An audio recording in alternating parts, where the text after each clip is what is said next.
Yeah. Oxidated silver. We can sell that on the show.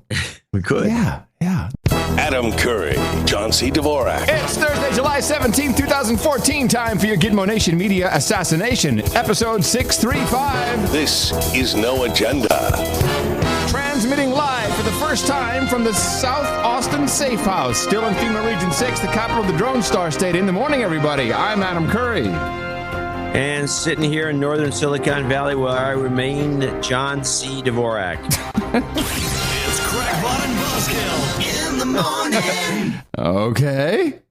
What did I say? It was kind of like,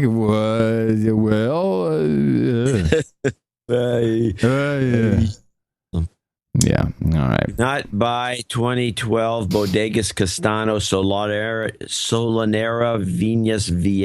Vias. What is that? What is that? Yes. What is that? A 94-point Parker wine available at K&L gives you a headache. Oh, do you have a headache right now? No, this is from a couple of days ago. I didn't get a headache, but everybody else did. Oh, well, you're a professional. What do you expect? A professional guy. Professional drinker. Get a headache. Gets fewer headaches than the average bear. Exactly. Big crash. Yeah, I was watching that. So we're here in the new studio, and so I have everything kind of set up where I can see stuff. And was it AP reporting? Let me see. This is a flight. By the time you hear this, if you're not listening live, flight MH17 from Amsterdam. So I'm getting a lot of news in, obviously, it being from the hometown. So we'll find. I'm sure there were Dutch people on board, and there's always going to be crap like that. Let's see. AP says it was allegedly shot down. Why? Wow, what do you mean, why? Why? I don't know. It's it's flying over Ukraine. It's obviously it's a danger. The Russians did it. I'm sure it's all going to come back to Putin. I thought it was a Ukrainian bomber. There's going to be something bad. These are the kinds of things that make it all start.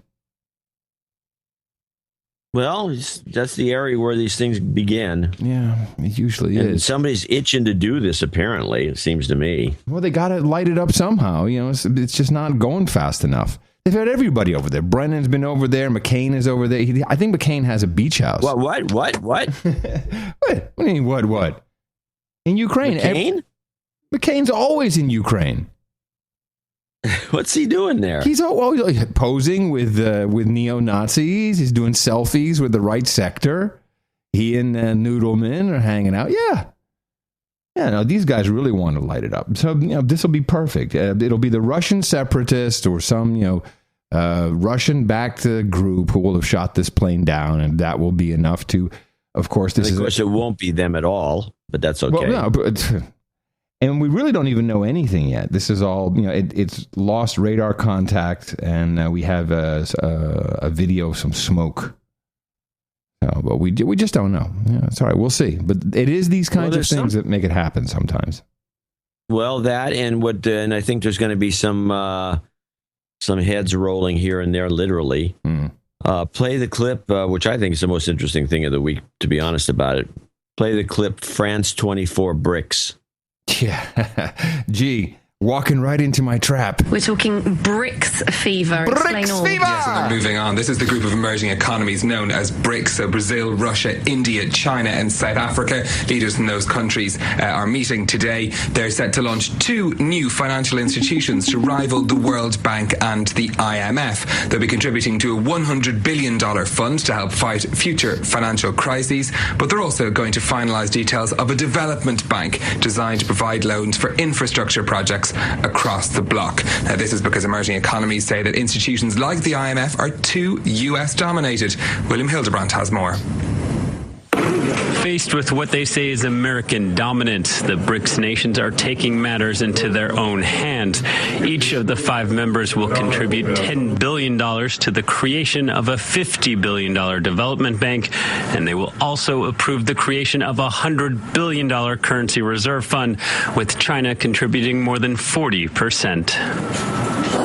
uma parcela grande da imprensa Western media have said that developing countries can no longer play a vital role in global economic growth, but that is not the case. The leaders of the world's 5 largest emerging markets hope the moves provide a counterbalance to institutions like the World Bank and the International Monetary Fund, with easier lending and less restrictions. Emerging countries have felt that the conditionality of the IMF has been extremely heavy to carry. It's kind of interference into their political system, so they want to be independent financially. Though BRICS countries are now facing difficulties. At just over 5.3%, economic growth for the group is roughly half the pace 7 years ago. So I think this time is really indeed to sit down to discuss the issue, to discuss the future about BRICS, because now currently people are kind of joking. BRICS now only one maybe BRIC left, it's China. While BRICS members look to shift the balance, critics say neither the Development Bank nor the Reserve Fund will be enough to boost their waning influence. Now, I do want to point out, just in case you had maybe forgotten, that 2 months ago I said this was taking place, and then that this is the stepping stone towards the SDR as the reserve currency. You do remember this, right? When you kind of scoffed at me? I didn't notice any mention of the SDR. Don't worry. It makes nothing but sense. It's not going to work. If you remember what I said, it's not going to work, and this stupid plan is not going to work. It's going to go nowhere. Well, I'm not saying it's going to work. I'm just saying this is what their plan is. I'm not. Again, what? I mean, you have this thing. You keep thinking that I want this to happen or something. You're promoting this. I'm predicting that the next thing they'll be talking about is the SDR, which I said initially. Predicted it was going to take over. Yeah, it will. No. I don't think I predicted it was going to take over. They were going to try to do this. And that's why the 2010 IMF reforms need to be. Everyone's pushing for these to be ratified in Congress here in the United States, so that China can take in the number 2 spot. And this is just another step in it. And this is another piece. And you see all those pictures. We've got Putin hanging out with everybody, and the South African guy and the Chinese guy. The South African guy looks so out of place. But their whole there's a bubble. There's a cartoon bubble over his head that says, "What am I doing here?" Did you notice that he's holding hands with the Chinese guy the whole time? Well, they're like lovers. They're like, oh, yeah. It's very interesting. No. This is, of course, $100 billion is nothing. No, it's a spit in the bucket. These guys will have that ripped off. $100 billion. Doesn't Apple have $100 billion? Or they had it, right? Less now. Yeah. It's not a lot of money. It just sounds big. Shoot, man. Warren Buffett probably has $100 billion in his shoe. Well, maybe not. I just think that this is a development. Then the reporting, of course, from the French who are in on the IMF, they're not very amenable. And then the other report, which I have, which is a similar report, you don't have to play it. But NHK, the Japanese, who aren't too pleased about this. These reports are long, man. This is like a three-minute report. Very negative. Yeah, you don't have to play it. Let me just do a little bit. The leaders from 5 emerging nations are challenging the global system of finance dominated by the West. The heads of the BRICS countries, Brazil, Russia, India, China, and South Africa, want a greater role on the world stage, but they don't all agree on how that should play out. NHK World's Akihiro Mikoda explains. Mikoda. At the summit held in the Brazilian city of Fortaleza, Chinese President Xi Jinping was out to strengthen cooperation between the BRICS economies and other developing countries. Russia, which is becoming increasingly isolated, gave strong support to Xi's push for a global realignment. Now, the timing is kind of interesting of all of this. We have the president of our United States of Gitmo Nation pretending, to be the badass again, announcing more sanctions. So the Russians can't borrow money from us or something. and then he's going to check and try and coordinate it with Europe. We're going to try and coordinate these sanctions. See if Merkel will do something. Merkel's died. This is just putting pressure on Merkel. She's not going for any of this crap. The two of them met up and had a good time at the World Cup. Yeah, they sure looked like it, didn't they? Representative of the United States at that event. At the World, no, of course not. I don't think we were invited. We were in the tournament. Oh, but not after that. There's no hotel rooms. Even the Dutch didn't have hotel rooms. They didn't after the semifinals. Everyone knew what was going on. No. Yeah, So but they're planning. They're scheming. And Merkel is being scoffed at now back home for her little tete-a-tete. They have pictures of her and Vladimir, and also Gerhard Schröder. You remember him? Oh yeah. Isn't he a part of the one of the big pipeline projects? I think he was. I have no idea what he's up to. I think he was running one of the pipeline things. One of those, the one that went through Poland. Wasn't that the guy? And Let's take a look. And he killed everybody in Poland to make it work. Anyway, he was Germany's social democrat leader in the late 1990s. I guess all the way through 2004, 2005. And he's on the board of Gazprom. That's what he is. He's on the board of Gazprom. Oh, there you go. Yeah, and he was hanging out at Vladimir's birthday party, taking selfies. And so the Germans like, what are you doing, man? This is not how it's supposed to be. Yeah, no, the Germans are not supposed to be in bed with the Russians. Yeah, but they are. Yeah, they are. Well, let's just take it into the segment for a second. It's not the way we like to see things. No, because we know it's Deutschland Blitzkrieg, Deutschland Blitzkrieg, Deutschland Blitzkrieg. In the continuing Krieg against the Deutschlanders. And my prediction, by the way, is that the Germans will be supporters of the new BRICS. Oh yeah. German sausage makers fined $461 million for price fixing. By who? By regulators. Let me see. This is the cartel office. I guess the sausage regulators? Apparently, there's guys who are in charge of the sausage market. Jeez. 21 companies and 33 individuals. Squirrel! Oops, I meant this one. Were fined. That's a lot of money for price fixing sausage. Who would have thought there'd be a racket in sausage? It doesn't sound right. Somebody you're just not expecting that to happen. Sausage for whatever price you want. I love this story. This is so typical. Now, you recall when Snowden, when all of that first started coming down, and there was, maybe it was even pre-Snowden, where they were talking about Russia, the FSB going back to using typewriters because the Americans, couldn't spy on their typewriters. Oh, well, here it is. German probe turns to typewriters to avoid the NSA. Apparently, that's the only way. If you're not with the Americans, the only way you can avoid the almighty NSA is to pull out the trusty Corona and go back to your typewriter. I think it's going to be a boom in typewriters. Yeah, this is so bogus. Bogus. Bogative. I'm sorry. How many countries are going to do this? It's always the same. It's always the same. Somebody message pointed out. So somebody pointed out on the Twitter. Mm-hmm. Why don't you just get off the internet? Exactly. Just disconnect the thing or whatever. I got a note from Molly Wood yesterday. She writes for the New York Times now, and I guess she's been tasked of doing a review of the Black Phone. And this is I've looked into it a couple times, and it's apparently. Oh, it's all sandboxed. And I'm like, why? You just don't carry a phone. It's not so much the phone. It's when you're connected to the network that's the problem. They know your location, although that isn't even all that accurate with the cell triangulation. No, but then you know what town you're in. Actually, it turns out there's been a couple of court cases that have been overturned, and the way the cell switching technology works, you can actually wind up being connected to a cell that is easily 20 miles away.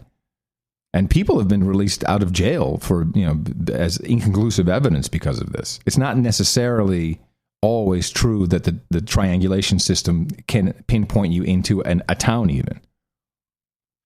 Well, then keep you in the state. Yeah. But anyway, were you in California? Which one of the 6? But regardless, it's so just get off the internet. It's that easy. Don't carry a phone. You really don't need it. And the typewriter, You've been advocating. You might as well give up on this. No. People love carrying the phone. They love to be on the phone. Just go outside and look around. They're looking at the phone. They're talking at the phone. I saw we had a quick bite to eat last night, and we were still unpacking boxes. And she and Mickey and I were walking up South Congress, and this girl is walking down. She has her phone, but she's not really looking down. It's kind of midway between looking down and straight ahead, I guess, so she wouldn't bump into any other human beings. And then she's just laughing. It was very surreal. Watching YouTube videos. I don't know. No, it felt like she was reading a tweet. Oh, that's hilarious. Just walking on the street reading the tweets. Yeah, it's kind of sad. So we are in the new place, and the connection seems okay. Seems to be working okay. Yeah, it's fair. Your uplink is not up to par. But really? Okay. Are you having issues? Yeah. Well, if I do, yeah. Seems to be less good. What are you hearing? You just break up once in a while. Okay. You sound great, which is all that matters, of course. Well, if you're recording, of course, yes. But if I was recording on my end, it would be horrible. Yeah, and there's a reason we don't record on your end. There is? Yeah, because you're producing the show. There's many That's reasons. the real reason. Many reasons. Oh, bullcrap. Yeah, but this is, I think it's going to be kind of nice. And I was trying to come up with a name before the show, and I just went with South Austin Safe House. That's kind of, it is the third time we've moved in as many years here in Austin. We're apparently running from the law. And I was like, hey, what should we call the place? Mickey's like, oh, the Dove Place. The Dove House. Mickey's house. I said, no. That's a good one. No, that's not good. That's not the rock and roll name. That's not cool. Dove House. Oh, the Dove Love. The Dove Love Nest. Are you closer or farther away from downtown? A little bit further away. What's the name of that neighborhood again that you're in now? It's no longer Travis Heights. It's I forget. It's that other one. I read it. It's the original 04 zip code, I think. So it's an interesting neighborhood here. It's I heard it's deteriorating. From your Austin friends, is that who told you that? Yeah, thanks. Since we moved in, possibly. Exactly. But wow, man, I'm so tired. It is so tiring doing this. Are you done unpacking? No. Well, when did you move in officially? So officially, let's see, was what is today? Thursday. So Tuesday, everything was in. Then it was boxes, and then we spent boxes. Yeah, and then we spent all day. Well, of course, that night, and then all day yesterday. And I have to build up an entire studio. It's still a little boomy. I need some more things on the wall. And I'm just trying to divest. What do you put on the wall of your studio? Well, what we did is one wall, all of our books are now behind me, and that really works well. And I have a carpet on the floor. It's just the wall right across from me is. So if you did a cam, you'd have books behind you. Yeah. Okay. Yeah. It's nice though. I think we're going to be really happy here. Until, for a month. Do you actually get unpacked? Yeah. No. That's going pretty stay quick. Packed. I think that's your best bet. No, the idea now is to divest of as much as possible. I think there's so much crap. I must have enough for 18 studios. And now that everything's so small, and we're on the Universal Audio thing, it's completely clean. I've almost no wires. Everything's been stripped away. I'll post a picture or two so people can see it. But then I just put it in the newsletter. Don't post anything. Always thinking. Always on the job. People love pictures of you. The No Agenda Search, which is, I don't know, do you use that? Have you tried that yet? Search.nashownotes.com. It's really, really good. And Donna, I asked him how do you pronounce it, Donagh. It's an interesting name. Is that like one of those weird hippie names? That is a Irish name, very old-fashioned. Of course it is. Donna. He's open source. He says him a note. Say, hey, Adam, thanks for the credit on the show. Glad it held up when you tried it live. By the way, FYI, the reason some of the matches didn't seem to make sense for Putin and dogs was because it also searches text bodies. So the words would have been in there somewhere. I might add highlighting to results, but for various reasons that gets ugly fast. I agree, because we also have all the full text of the articles, most of them at least, in the show notes. Anyway, just wanted to let you know that for future reference, I've fully open sourced the No Agenda search, and he's put it on GitHub. And then he says, so if I get hit by a bus and you want to rehost somewhere, it should be pretty easy to do.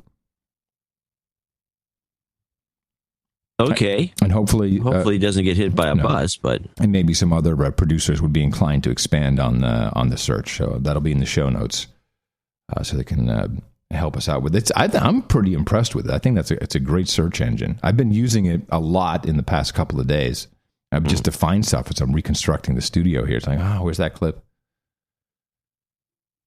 Find stuff. Okay, in the studio. No, well, I reconstructed the computer as well.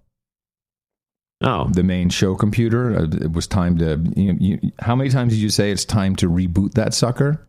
Yes, I say that commonly because you need to reboot it more. Right. So I've worked on it. Okay. Let's see what's going on around Gitmo Nation. The new Inspire magazine is out, John. I never look at it because I don't want to be put on the blacklist.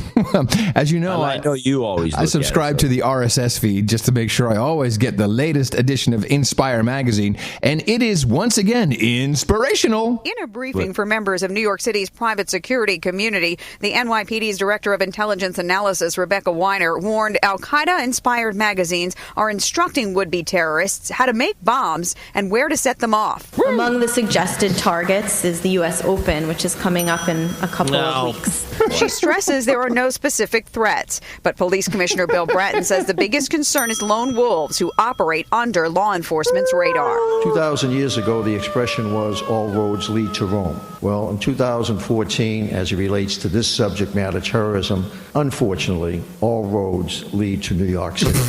Right. How would all roads lead to Baghdad or Aleppo? Or Berlin. Oh, dude, you're so... If I was the U.S. Open committee, I'd be irked with the CIA for putting this in that magazine. And it's not even really in the magazine. It doesn't say U.S. Open. They just made that up. Where did they come up with that, Dan? They just made it up. She even says there's no specific threats, but the magazine shows how you make bombs. Well, why did they mention the U.S. Open? Well, did you know the U.S. Open was starting in a couple of weeks? Well, I know now. Yeah, huh? But if I was a golfer, I'd know, and I'm not going to. The U.S. Open. I'm not a golfer. I don't care to watch golf on television. But now that they reminded me, I'm going to definitely watch this. No. But it was if you just say it was a plug. But I don't think it was a good plug. I mean, now probably some people won't go to it. Oh, honey, don't go to the U.S. Open. You can go watch these. I went to the U.S. Open. Let me ask you a question. The U.S. Open cost a fortune. Now, do you expect to see golf when you're at the U.S. Open or tennis? Because I was expecting tennis. Oh, they're talking tennis. Well, the U.S. Open is in New York. Okay, I went to that too. That's the tennis match. Well, that's even more closed in. Yeah, that's going to be a good one if someone lights it off there. US Open refers to golf and tennis, and probably some other. Also bowling, I believe. It's okay. It's all right. I'm only laughing at you. See, they got then the promotion didn't work very well, did it? And by the way, the U.S. Open,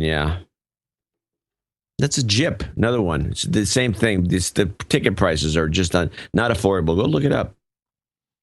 I fail to understand why you would want to go sit in a stadium to watch almost any sport, really, but certainly tennis. Hockey's fun. Oh, I went to one game in my life, and I didn't see the puck ever. Like what? What? New glasses? No, I couldn't. It's too fast. It was too fast for me. Yeah, that doesn't surprise me. Well, we're in a mood today. Here's what the mainstream media is really concerned about. All the work, all the things you can do. Let's abuse the Freedom of Information Act for the benefit of the public and get CIA lunchroom gossip. I'm sorry. and then run it. Otherwise, we'd probably never have seen the light of day. And today, that means that we all now know that the cafeteria at the CIA is pretty much just like the cafeteria at any other office cubicle farm in America. The website Muckrock posted this set of documents a while back, and today they reposted them. And so a bunch of people, including us, found it for the first time. It is a treasure trove of CIA employee complaints, specifically about the office cafeteria. This is the stuff that rattles them. Quote, please put back the individual packets of ketchup, mustard, and mayonnaise 2 times this week. I heard folks make comments about these pump boxes. Comments have been made indicating this process is cumbersome, a pain in the neck, and is causing frustration to some people. It would be appreciated by many to put out the individual condiment packets. Quote, I had the Russian meal today and am disappointed. First of all, to try to be cute with a substitute, a backward R, a yeah for an R. It's tacky. Please realize that many of us have really traveled to these countries, and when you provide food like you did today, it causes me to not support this kind of cuisine in the future. Quote, last week and then again this week, I have talked to numerous cafe employees to inform them that the Pepsi coming out of the regular Pepsi spout is Diet Pepsi. They have the wrong Pepsi tank hooked up to the wrong Pepsi spout. Yet no one has fixed this problem. Why has this problem not been fixed? The feedback really isn't all that bad. This person thanks the CIA cafeteria for finally fixing the salad dressing area. But the one thing to learn from this particular cache of CIA office complaints is that all these folks need, when they are not in the middle of some covert operation or drumming up classified intelligence briefing, is almonds on their cream of wheat, a few ketchup packets, maybe a regular Pepsi. Spies, they're just like us. Have you lost your mind? This is MSNBC at its best. And, these are analysts that are office workers, essentially. And they're grousing about stuff that people would grouse about in an office, especially a large office like that. Well, so what? But when you look at the overall picture, particularly the CIA tweets, you're going to expect people to be, oh my goodness, let's see what they're up to, what they're doing, and they're trying to be kind of normal. I would say this is more a plant from the CIA than anything. You mean from Muckrock or whatever it is that we've never heard of? And these guys had to mention it that no one's ever heard of the website by saying, they did this, they posted this months ago and they had to post it again to get some attention. Yeah, I think, yeah. Yeah, well. Look at the CIA Twitter account. They're continuously trying to humanize themselves. Be cute, humanize themselves, and then and Muckrock. Is it Muckrock? Muckrock? I think it's something. Yeah. Let's take a look. They've been around. I think they've actually done some pretty good stuff in the past. I don't know that we've ever. Yeah, I think so. No. I think they also do connections between political people and their. Muckrock, journalists on Twitter, Facebook, and LinkedIn. Our team is ready to help you by phone, Muckrock, live chat, and email. Plans and pricing. Hey, you can get Muckrock Search Pro. Nice. We should have a Search Pro. Agenda Search Pro. Charge money. Yeah, search. What is this? It's like it's like the No Agenda News Network. They got a whole bunch of sources on the left, and they got stories in the middle, like tweets. It's a Twitter thing. Oh, wow. All right. Yeah, that's dumb. Who's already using Muckrock? Storify, Flashpoint, HubSpot, and all the other big names. Yeah, it's probably they're probably making money doing a fair bit of money. Yeah. They're aggregating and they're selling it back to people. Trust me, I know this business. Buying it. Not a lot of money, but they're making money doing this. They probably overstaffed. They got a CEO who's doing heroin. Oh, I'm sorry, man. That's the rest of Silicon Valley. That. You might not be doing heroin. Anyway, today, of course, is July 17th. It's a historic day. The day when the largest psychological hoax was propagated upon the entire world, one of the first ones in mass media communications. What? Well, the moon landing, of course. Yeah, I knew you were going to go there. I do have a clip. I actually have the right clip, too. I got the clip that was got a moon guy like you. Moon landing anniversary. I'm glad you took the time. Walter Cronkite wasn't tweeting in 1969. His immediate reaction to the launch was... Wait, they took this woman. What's her name again from CNN? She used to have a career. And she gets to do all the funny, like the snarky throwaway lines. Has a career anymore. But it's really, I do not like her reports. Whenever she comes on, it's like, oh, okay, it's going to be tongue in cheek, little quips, little quirks, like this one. Walter Cronkite wasn't tweeting in the beginning of his career. No, okay, thank you, moron. Walter Cronkite wasn't tweeting in 1969, but his immediate reaction to the launch was so short and sweet, it could have fit in a tweet. Liftoff on Apollo 11. Oh, boy. Oh, boy, it looks good, Wally. 45 years after the moonwalk, there's a guy who tells us he still thinks it was a giant fraud, that all moonwalks were fake. Bart Sibrel is most famous for hounding astronaut Buzz Aldrin. Oh, that guy. Why don't you swear on the Bible that you walked on the moon? Buzz finally punched him. You're a coward and a liar and a thief. The next time we have another one of those super moons like we had the other day, imagine the voice of Apollo gazing up. I'd look at the moon and said, we did it! You can call that mission a perfect 10. Jeannie Mo, CNN. Liftoff. New York. Perfect 10. All right, Jeannie Mo. Yeah, that is kind of funny when Buzz Aldrin cold cocks that guy. I know. It was hilarious. But of course, Buzz Aldrin was a tough guy. He looks like one of those tough guys. Yeah, but he's also. You remember that Dutch company, the space flight company, which was owned by It was like the big scam for rich people. Like, yeah, you're going to fly on our spacecraft one day, but in the meantime, give us $10,000 for your first training mission, another $10,000 for your zero G. Yeah, those guys, right? So Buzz Aldrin was in on that scam. He was on the board of advisors or board of directors. And by the way, they sold the company. And essentially, all they were doing is they were putting together promotions with big consumer brands. Hey, if you buy our coffee and snip out 5 coupons, and you could win a trip to space.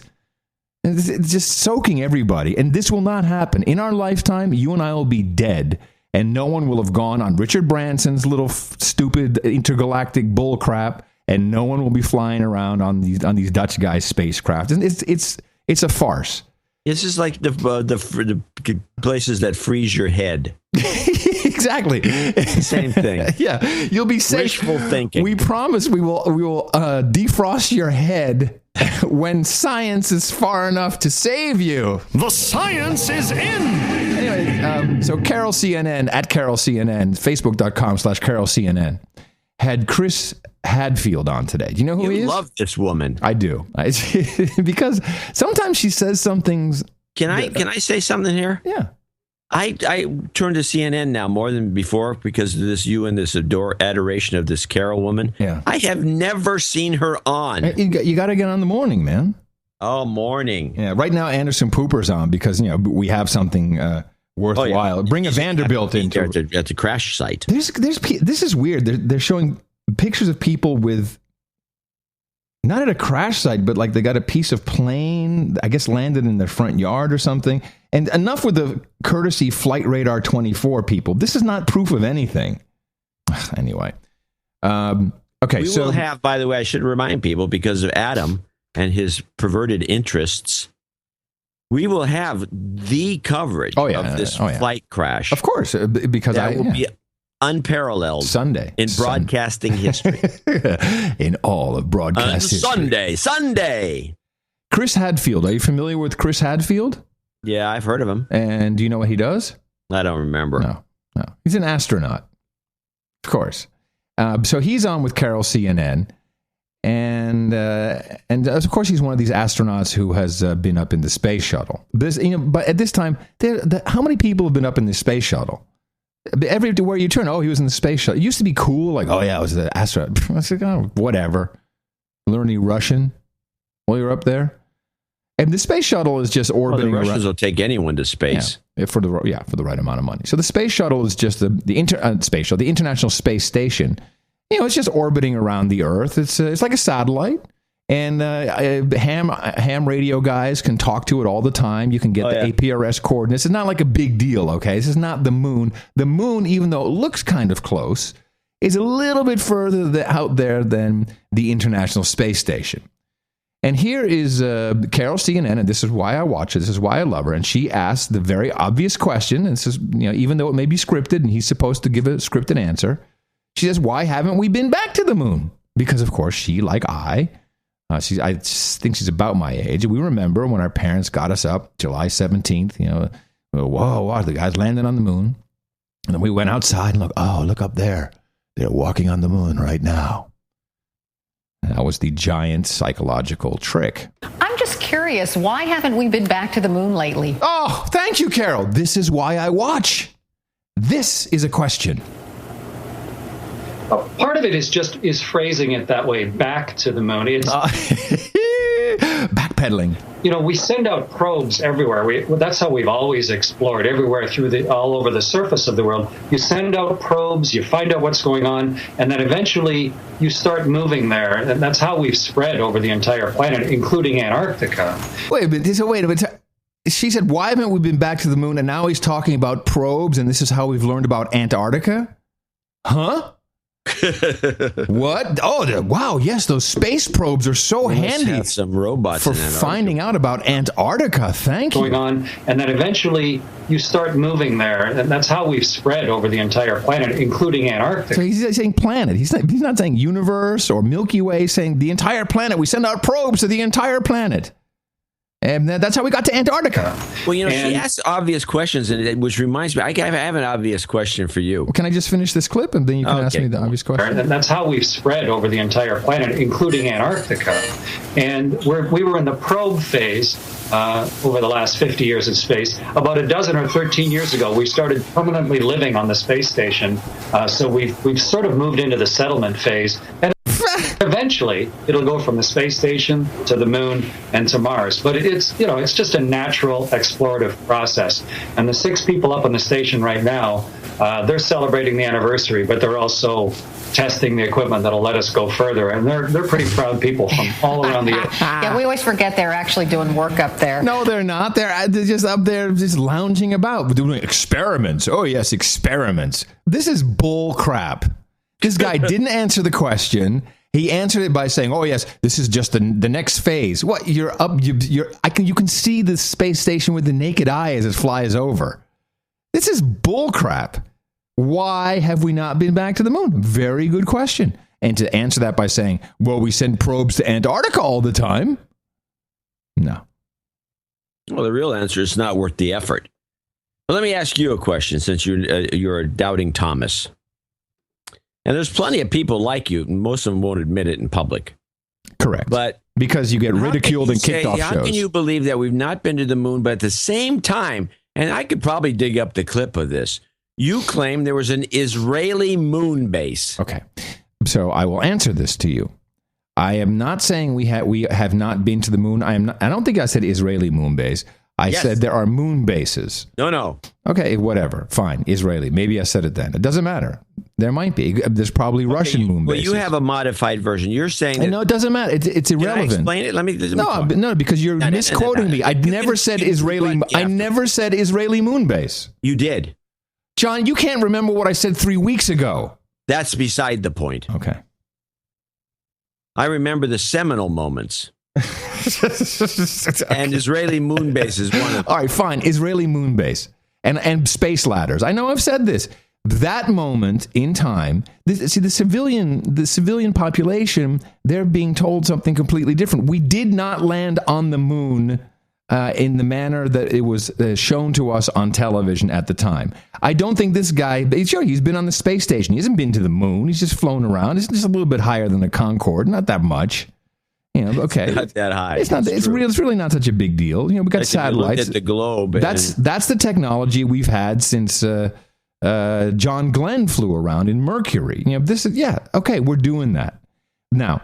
Do we have off-Earth forces? Yes. Are they on the moon? Are they on moon bases? Yes, I totally believe that. But this story, this is just bullcrap. All of this is, and this guy doesn't know any better either.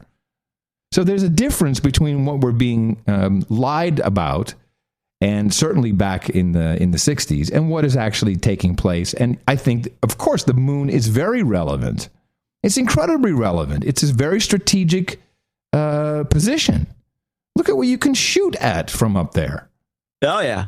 Yeah, you can nail anything. You can focus your lasers, all of this stuff. It's take down a Malaysian jet flying over the Ukraine. And they're still on CNN. They're still showing me just a smokestack. Oh, this is the whole week's news. Yeah, but we should have a Deadpool on some of these stories, like that other one which went on for almost a month. Well, here's the thing. I think we should bet on this. The Malaysian Airlines people, they're not the most reliable as it comes to records and telling the truth, etc. So of course this has gone down over the. But it looks more like it was blown up in the air. But they haven't. We're seeing the same two guys standing on what looks like a piece of fuselage. I see a little piece of debris, and I see smoke in the distance. They can't get anybody out there. Can't they get a crew? Call Viz News. Long enough. Come on, chopper in already. Give us a live shot. Yeah, really, they should have choppers going around. And when Anderson Pooper's on, I mean, he has his black jacket on. He's got his it's actually, it looks like totally like a CIA guy. Oh, and speaking of which, now he has Bob Baer on, the CIA guy. No, I'm telling you, Bob Baer. I'm telling you this. But all of this, it's just, and if you look at it as entertainment, which is why I watch Carol CNN, Facebook.com/Carol CNN. You're a publicist now? That's how she talks. She says, "Hello, everybody. I'm Carol, whatever her name. I don't know her last name, but she says, I'm Carol, Facebook.com/Carol CNN, at Carol CNN. Why would you know? You don't need to identify people any other way. You're not John C. Dvorak. You're at The Real Dvorak. You're ChannelDvorak.com. And ChannelDvorak.com. Yeah. At The Real Dvorak is good. So did I satisfactorily answer your question about the moon landing and the difference between the moon landing and moon bases? Yeah, okay. I'm not interested. Carol Costello. There you go. See? And there she is. Or it could be. Well, wait a minute. There's Carol Jordan. Oh, no, it's Carol Jordan. Carol Costello. Carol Costello is Carol CNN on Twitter. Yeah, exactly.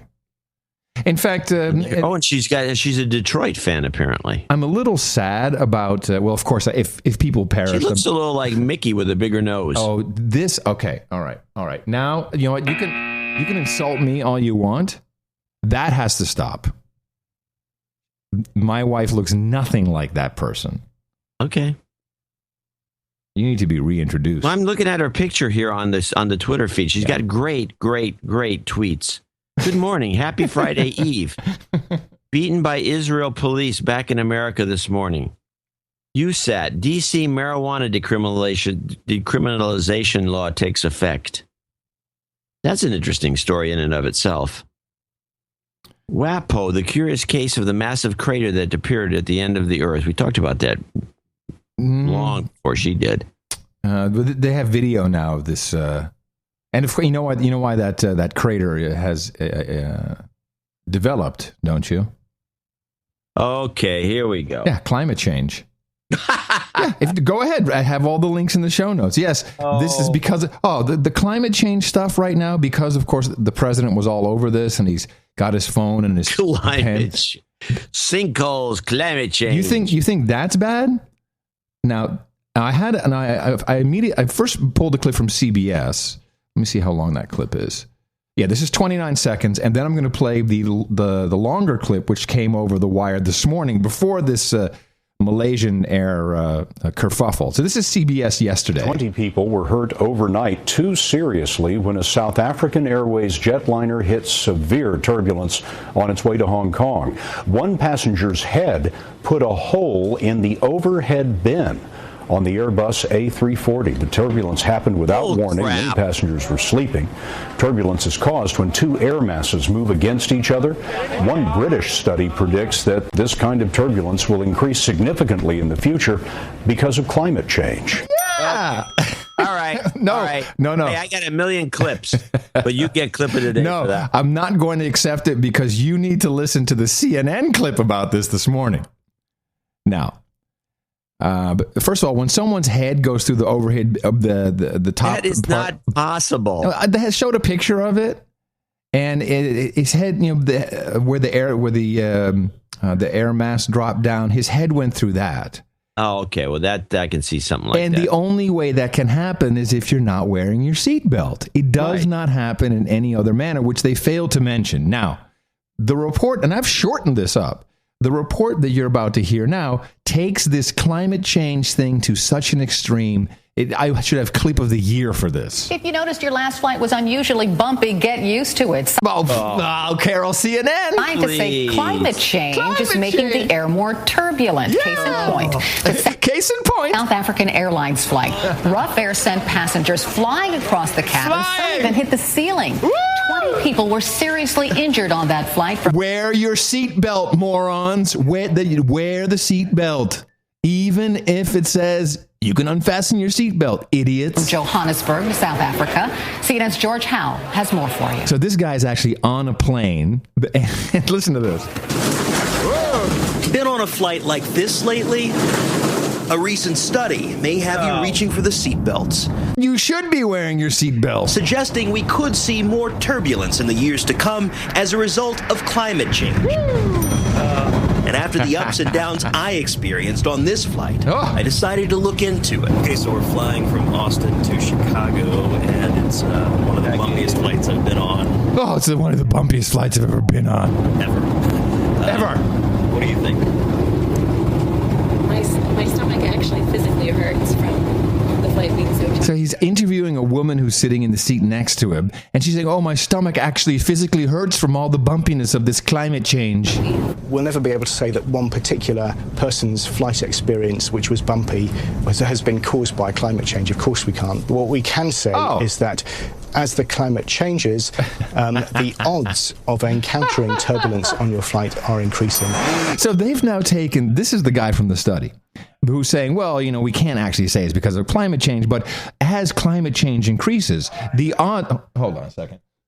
The odds... hold on a second. Shut up. Someone's on 33 Charlie. 33 Charlie. As climate change increases, the odds of your flight being more turbulent have increased significantly. So there's no news here. There's no study that says climate change is going to make your flights more turbulent. That is not in the study. Yet CBS and CNN, unfortunately, now we have this Malaysian thing, so that'll end. But they might pick it up later. They've just said, fuck it. Let's run with turbulent. You're going to die from climate change. You're going to hit your head. You're going to be puking everywhere. You're going to fly in through the cabin. Dr. Paul Williams says climate change is not only heating up the bottom part of the atmosphere, but that computer models show increased carbon dioxide levels are also changing the temperatures and wind speeds in the jet stream. Note, it's computer models, not actual measurements. This is just predictive bullcrap. His research focuses in on transatlantic flights, specifically addressing what's called clear air turbulence, occurring high above the clouds. You remember the clear air turbulence? You remember this was going on years ago? No, you've heard about this when I was a kid. Yeah, clear, exactly. But now, John, and that's the dangerous kind. That's the one that knocked the stewardesses down. They'll kill you. And passengers are starting to feel the difference. Oh, yes. Those jet stream wind shears are becoming stronger. Jet stream wind shears. Okay, as an aviator, I'm sorry. That is the biggest bunch of bull crap. Wind shear is not the same. Jet stream wind shear.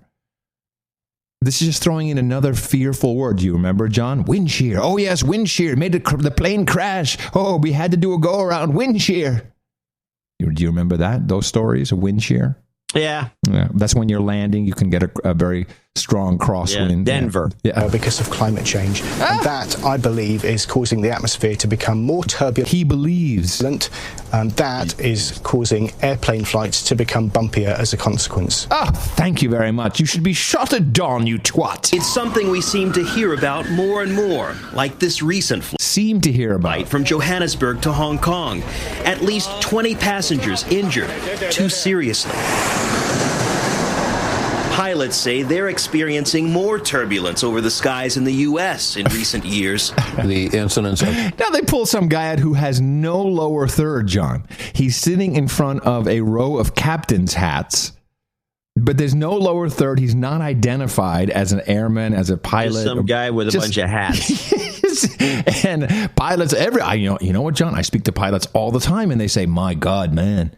The turbulence is crazy from this climate change. It's just killing us. Turbulence encounters is increased. It may be counterintuitive, but statistically, the incidence of injuries as a result of that is decreasing. Hoff credits technology for the decrease in injuries with turbulence below the jet stream. Now, increase in technology, which has... What technology? Well, listen up.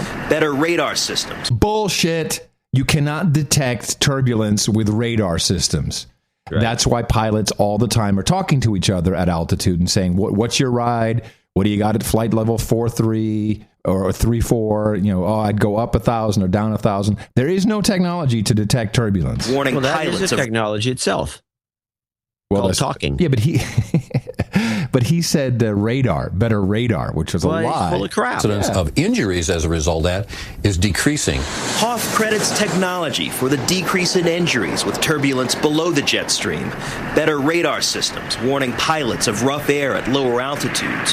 But higher up along the jet stream, Williams says clear air turbulence can't be detected. Oh, there you go.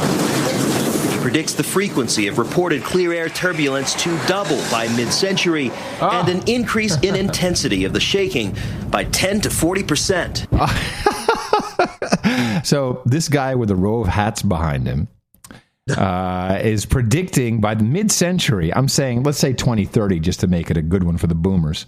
It'll be worse and 10 to 40% heavier, more violent shaking. Where did he get that number? How do you calculate that? He's predicting. He's from the future. And here's that woman again. Really prevalent thing. It's horrible. It's just horrible. Stomach. Will I get on the air if I say I have a stomach ache? So that flight that I was on, it was the sort of thing where you almost want to think twice about even asking for a glass of water without having it spilled all over you. It was a very... Almost, so I guess he did ask, or, was it not that bad?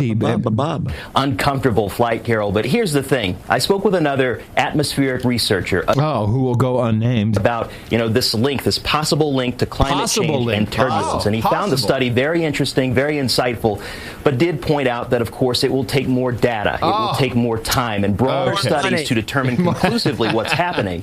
But still, he said this is an important study. He found it important, and it could be rough news for all of us. You're not kidding. I hate turbulence. George Howell, many thanks. Bullshit. So from the province.com out of Canada, Daniel Slunder of the Canadian Federal Pilots Association said he hasn't heard of increased reports from its members. No. Smith, who's been flying since 1990 and has 12,000 pilot hours, said there's no formal study showing turbulence is up. No, of course not. Standardized protocol by which anyone can identify or report it. He and commercial pilot Soltow, who's flown for 20 years and has 12,000 hours, says extreme turbulence, which can damage planes, is so rare that neither has experienced it. And both said they've only flown through severe turbulence twice. Exactly. Anyway, it goes on and on this article. So this is going on. This is the same outfit that talks about the moon landings being real. I'm just saying, that's all. Anyway, I think something's wrong with you and this Carol woman. You've got to stop watching CNN. No, I think you should go to MSNBC. I watched MSNBC last night, and it's atrocious. There was a whole hour Of course, it was all the border stuff. Here's what we're not going to see anymore. By the way, thank you, Malaysia. Good work again. Get us off the borders. Yeah, off the border thing. We're not going to be talking about... Get back to talking about potential World War III. That's much more... No, we're not going to... Well, yeah, this, of course, is what's going to start. And we're still seeing smoke in the distance. Anyway, if you want to know what's really going on, just check in with your guardians of reality. Your gardens of reality. We're your gardens of reality. We're the gardens of reality. And your guardians of serenity. We're here at your every beck and call. Whatever you do, don't watch. Mock the news. Don't watch the news. We'll dissect it for you. Yeah, I would say that's probably the way to do it. It's the only way. If you want to stay healthy, it's the only way. You will get ill from this, and of course we're not immune to it, but we have built up some. It's kind of like well, together it helps. Oh, if we didn't have each other, we'd be dead. It's like kryptonite. Yeah, I mean, you know, so you because there has to be because I've done it. I've brought some up, and then you blast it. That's bull crap. Oh, yeah, I guess you're right. It is bull crap. What am I thinking? And for that reason, I'd like to thank you for your courage and say, in the morning to you, John C. Dvorak. Well, in the morning to you, Adam Curry. In the morning to all ships at sea, boots on the ground, feet in the air, subs in the water, and all the dames and knights out there. And in the morning to our human resources in the chat room, noagendastream.com, where we are now bringing you an ever-increased rotation of shows. And, of course, the No Agenda Show and DH Unplugged. And I've been throwing some other fun things in there as we are starting to reboot the No Agenda Stream. Good to see all the human resources in the chat room, of course. And in the morning to our artists, we chose Major Kills for episode 634. Do you remember what it was? No. I like you said, I can't remember what you said 3 weeks ago. Just see, there you go. Israeli moon bases. Okay. Let me take a look. Let's see. It was Act, React, No Agenda, based on the Act, React, Impact, which is the slogan for the European Parliament, the Hegelic dialectic, as we deciphered. And for this episode, who knows? It'll be up to the artists. NoAgendaArtGenerator.com is where you can submit, where you can see all of the submissions. And even if it doesn't get used for the artwork, there's still a permanent record of it. And of course, it's often used some in guy the came, newsletter. Kevlar, who probably doesn't even listen to the show anymore, came along and removed all his previous art. Really? That's kind of lame. Yeah, I don't know why he did You can do that? I guess you can. I guess you can go. I didn't know you could either, but I guess you can, or at least he knows how to. That should be illegal, damn it. Well, we should have terms of service like Facebook that says, and we have to remind people that we don't want to use stolen art unless you've done a lot, unless you've turned into a parody or you've done something with it that's a little more like the one with Hillary. That cartoon character. Yeah, she's going into with the looks like a propaganda poster from North Korea. That was that was a good one. That was people like that a lot. In fact, we saw it when it came up. You'd have to look up who did it, but when it came up, it just looks way too good to be submitted so quickly.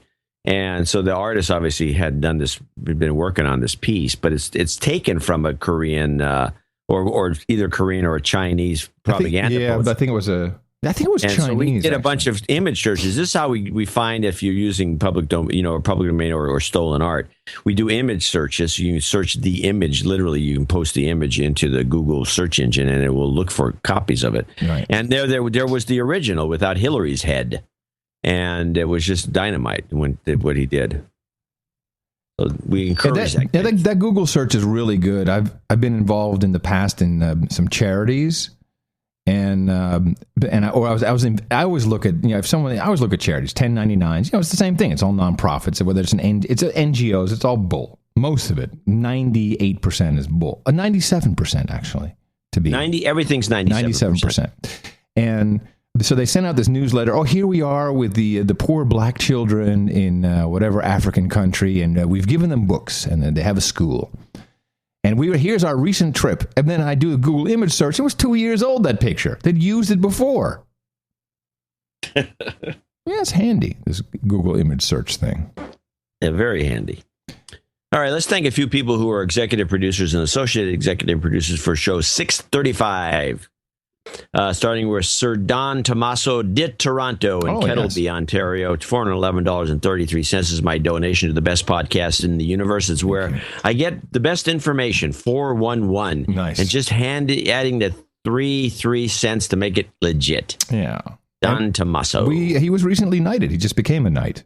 Sir yeah, Don. and he's hanging in there. So. Good. Thank you, Sir Don. We seriously appreciate that. He's the high man for today's totem pole. I like that number too, by the way. 411.33. 411.33 is a great donation. Logan Rents 333.33 from the Woodlands, Texas. Adam John listening from roughly the beginning. Longtime boner, first time donor. What the show has done for me is evolved my thinking. I don't agree with every thesis the two of you present. But as we always say, we don't even agree. People stop saying that. Yeah, because we don't even agree with each other. Yes, if you listen to the beginning of today's show, there's much evidence of that. Where I'm in the right and John is a disbeliever. So you have it. Anyway, that's the point. So, no. And in fact, I don't think we could find. Of course, if you did, then you'd be contradicting yourself because we sometimes have dissimilar opinions. But it would seem that this is not the thing. You should never be in agreement with everything anybody says, except your wife. She's always right. Yes, always. But what the show has helped me do is to develop an appropriate view of the tomfoolery of the news and the world in general. I worked at Apple for 5 years before taking off on an 18-month, 5,284-mile circumnavigation of the Bermuda Triangle on a 37-foot sailboat, Stella Blue, with my wife. Wow. See our journey at svsstellablue.com. It's time for me to join the workforce again as a software developer, and I need some job karma. What better motivation to become a first-time donor? Love the show. Thanks, guys. Logan. Thank you very much. Now I got to go take a look at that. 37 foot. That's not all that big, is it? That's not a huge boat. It's you could use probably just about the limit of a single hander. I think you could probably do it by yourself if you wanted. It's not big, but it's not small. That's a Could you imagine you and I doing a trip like that together? No. Jobs, one of us would go overboard. Jobs, and jobs. Let's vote for jobs. You've got karma. Yeah, that doesn't sound like a good plan. No. I'm always amazed when somebody can travel that with their wife. It's 37 foot. Yeah. Anyway, it might be too big for single-handed. Anyway, Sir Hank in Kew Gardens, New York, 33333. Credit Sir Hank. Thank you for your courage. Can I get a bingo boom shakalaka karma? Yeah, absolutely. Bingo boom shakalaka. You've got karma. Most requested jingle, by the way. Yeah, you nailed it. You got one. You nailed that one. Richard Bangs in North Bethesda, Maryland, 300. Hello, Bethesda. Say no more. North Bethesda. I've had some good karma. I've had some good karma house, new job at your favorite Adobe. Yeah, in Bethesda. Oh, selling Adobe Connect. What is that? What is Adobe Connect? Viable solution for you and John. What is that? What is Adobe Connect? I don't know. Is it like Skype? Huh. Anyhow, the show has been great of late. John, I'm sorry. It's a web conferencing platform with complete solutions for web meetings and video conferencing, or for mobile e-learning and webinars. Oh, for webinars. This is for us. We should just do a webinar and just charge people and just sit around and do the show and just call it a webinar. Okay, what other questions do you have? Wait, do you and Adam ever wear hats? Yeah. Anywho, the show has been great of late. Helps me stay sane, especially because I can see the path forward to World War III. Thank you. Yeah, that's what the show's for. I'm also donating because I hit my accountant, Mark Rayleigh, in the mouth, seeing as how I just got a bonus and haven't donated since hitting him in the mouth. I figured it was time so I don't get the dreaded douchebag moniker. Do we have to give it to his accountant then, or? I don't know. Maybe Mark gives money. He has to tell us to do that. We can't just Right. It's not. This is That's not up to us. Initiative that we don't initiate. That's not our. That's not. I'm sometimes. also requesting new human resource karma. Oh. We give douchebags out to politicians. Yeah, like Mike Rogers. Let me show you how this works. Joe Lieberman. Oh, let me see. Douchebag. It worked once John again. McCain. Oh, really? Oh, shoot. Douchebag. Anyway, hope all is well with you and the family. Hopefully someday I'll be able to get my wife to listen to the show as well.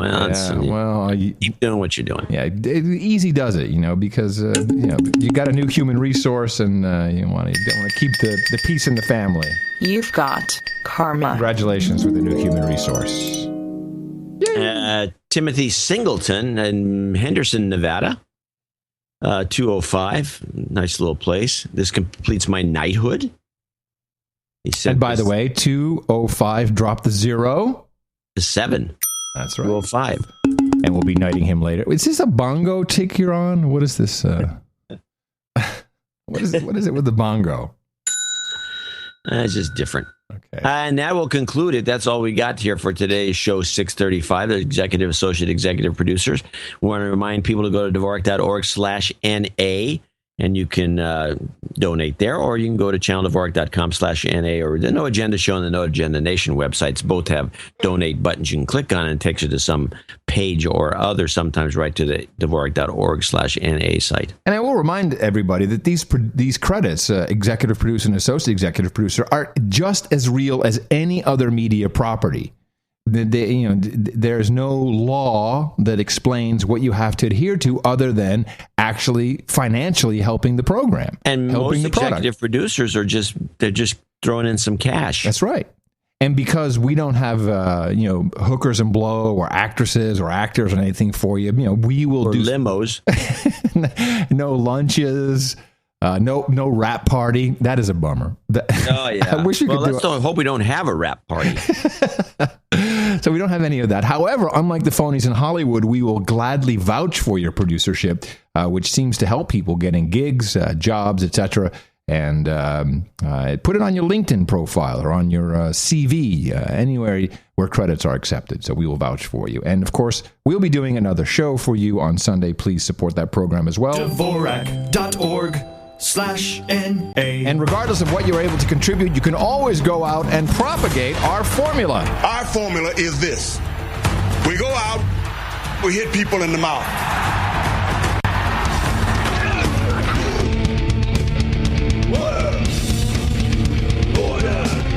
Shut up, slave. Shut up, slave. Now, a number of weeks ago, John, we had a program where about 20 minutes was lost, completely lost. It was just basically you and I chatting to each other, no that stream, was a while back, and no recording. Well, maybe months ago. I don't want 6 weeks. Go on anyway. And do you recall, since we're playing memory games today, what we were talking about during that 20 minutes that got lost? Something about your underwear. No. You wear you were bitching about your tight underwear, and you said Mickey insists on you wear this really tight underwear, and it was like getting on your nerves. What we were actually talking about at the time was the FDA, who have not only approved PrEP, Truvada, and of course you're saying, what is that? This is the AIDS drug that is... the way it's being sold into people, and now the World Health Organization has jumped on this bandwagon, which is very, very, it's very bad what is happening. And I'd been turned on to this, of course, thanks to Brian, our gay crusader. So this was 6 weeks ago, where, and we talked about this, must have been 2 years ago, and we predicted at one point in time, it's these retrovirals. It's just going to be, first it's going to be, okay, if you're gay, take these because, it'll cure your AIDS. It'll stop you from getting AIDS. Now, of course, that's not true. It only works in, I think, 2 of every 10 people that it actually can thwart the contraction of the HIV virus, the HIV, before it turns into AIDS. And you need to be using condoms and practice safe sex practices, even if you're taking this. Now I see what triggered your highlighting Bethesda. But go on. That's where the AIDS vaccine was developed, or the AIDS virus. Oh, really? Oh, I didn't know. No, I didn't know that. Oh, yeah. That was just a coincidence. And I think at the time I predicted you wait. It'll be just like your vitamin C in the morning. Here, kids, take your Truvada so you don't get AIDS. Yeah, I think this is what we were talking about. Okay, so here's Brian the Gay Crusader, and we have a new development here, and a bunch of links in the show notes. Adam, so now the World Health Organization has jumped on board the bandwagon for the proven ineffective drug Truvada PrEP, P-R-E-P, made exclusively by Gilead. That is very important to point out. They have the patent. It's exclusive to this one pharmaceutical company. Funny that even though the FDA and their approval of PrEP made it clear the drug is only effective when used in conjunction with condoms, condoms are pretty much not mentioned by the World Horse Organization. And if you read any article about PrEP in the gay magazines, the message is clear: take PrEP and bear back without worry. He says it's truly disheartening that the ignorant masses who take PrEP will likely become infected with HIV because they view it as a license to bear back carelessly.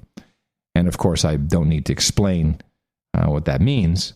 Even more troubling is how viciously those who dare to share the facts about PrEP are attacked. Now, this is a real problem, particularly for someone who is as concerned about the LGBTQIAP community as I am, as a heteroflexible.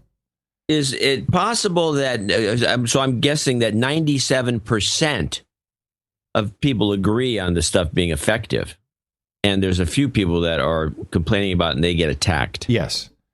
And you know, Brian the Gay Crusader, who was the one who developed the entire white paper on the bogative claims that Russia hates gays, he knows, he's been researching this for many, many years, and he turned me on to it initially. And of course, that was a lost 20 minutes. But now the World Health Organization is just coming out and just saying, oh, this is it. Here's your fix. Here's your pill. And almost in small print. Is it still run by that same woman, that dingbat from China or Hong Kong? I don't know. You should check into that. Up while you're talking. Why don't you look that up? So here's BBC News. AIDS epidemic under control by 2030. It's possible.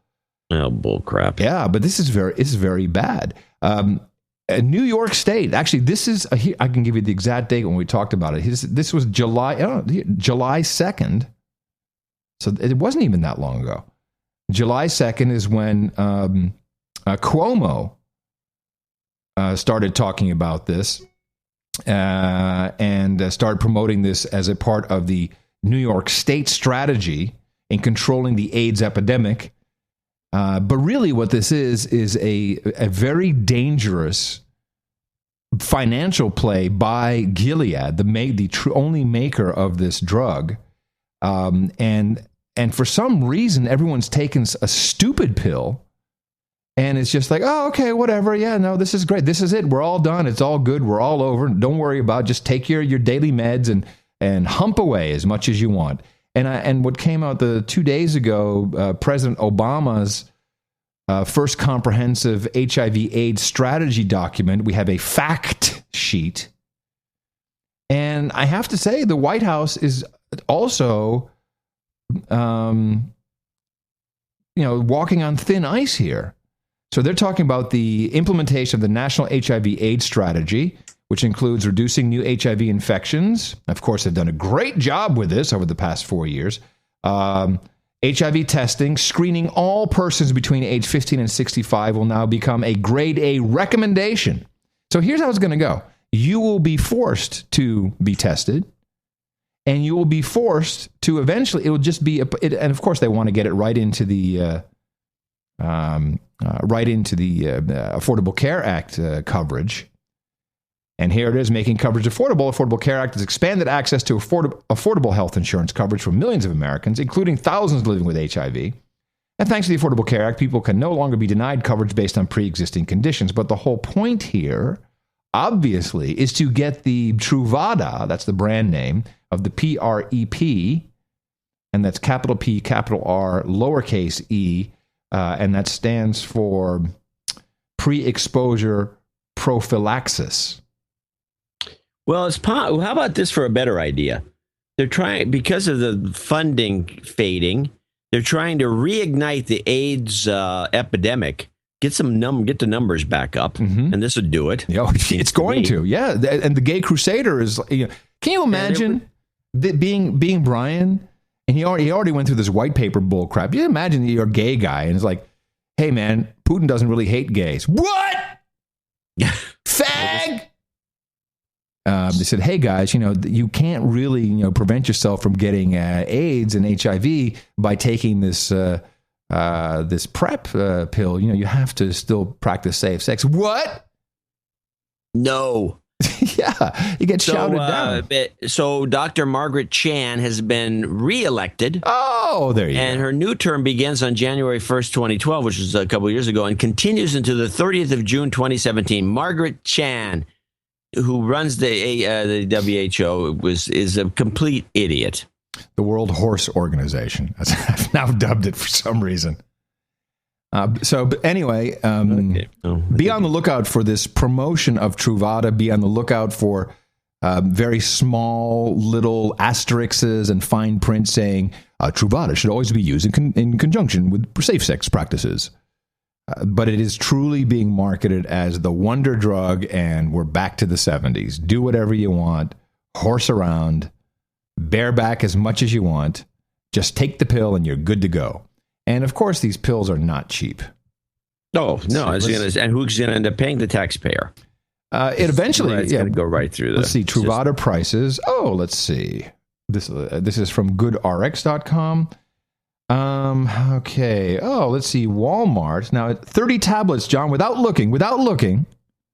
What do you think 30 tablets of Truvada will cost? 30 tablets would be... now, remember, the way it's being marketed, if you can afford this, you don't need to put a garbage bag on your willy ever again. Guess here. Hang on. Right. I'm guessing that if they can move quite a few pills if it was $150 for 30 tablets. Okay. You want to try? Guess again. Let me guess again.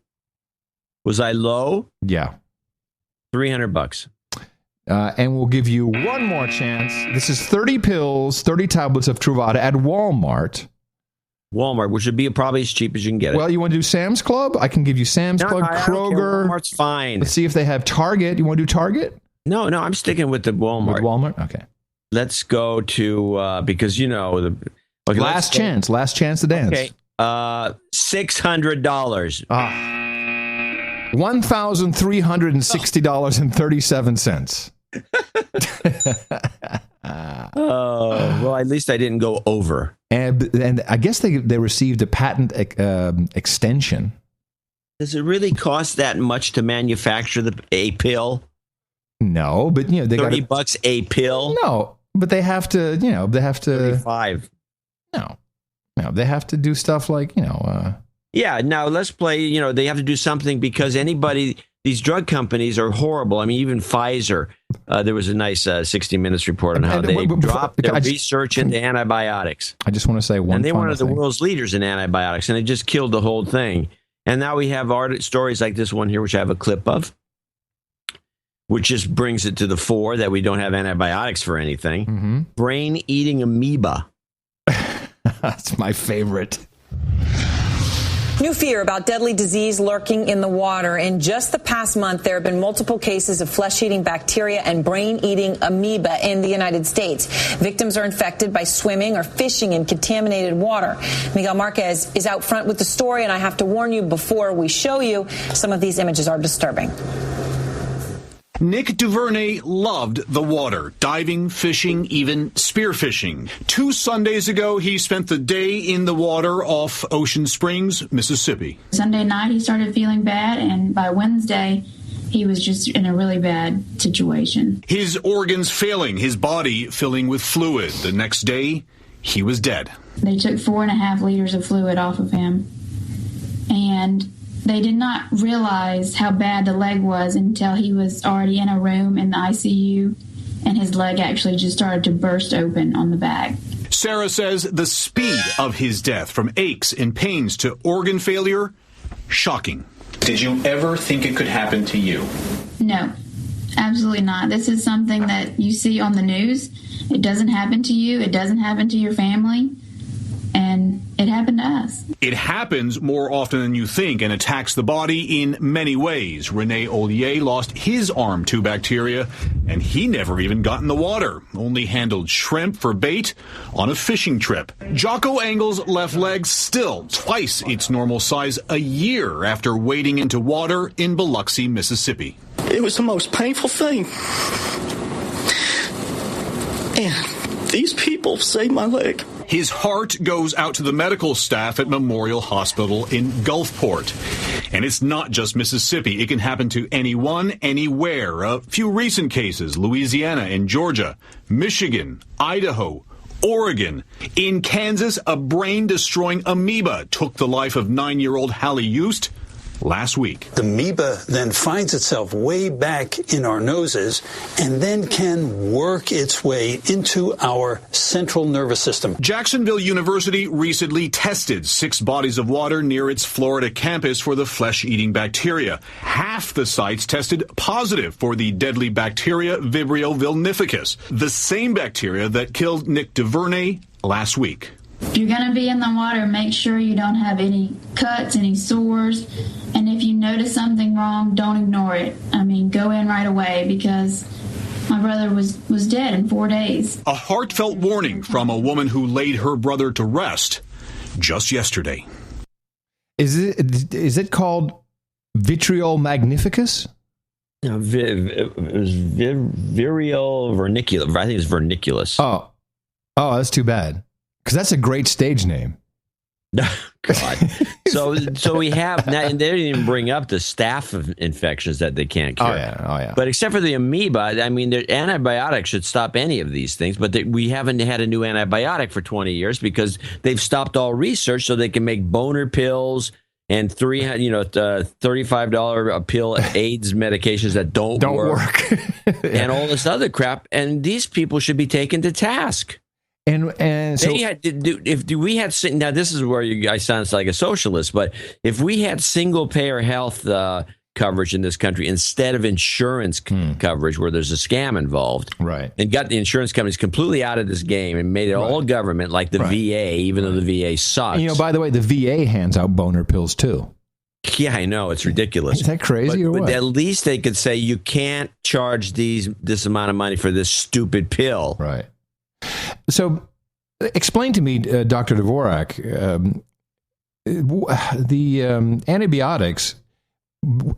You'd think that you have penicillin and it's done. Do we need further development? Is that because our bodies have become used to it, or the Vitriol magnificus has become that much more magnificent?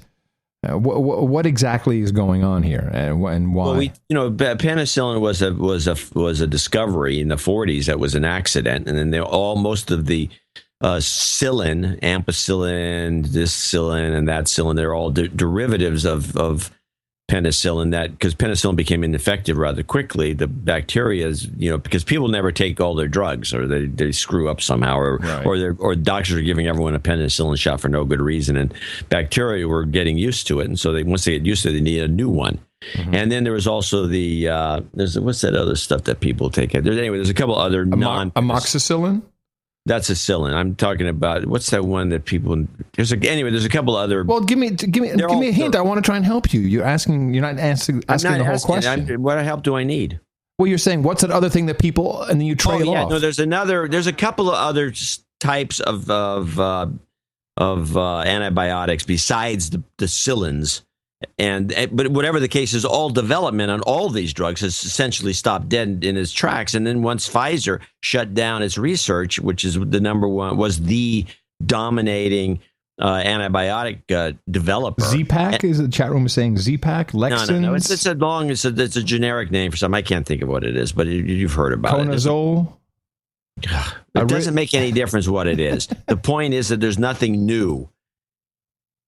And all these other things are becoming resistant. That's where you have, you have the MRSA, which is a resistant strain of staph, and you get it. Nothing could kill it.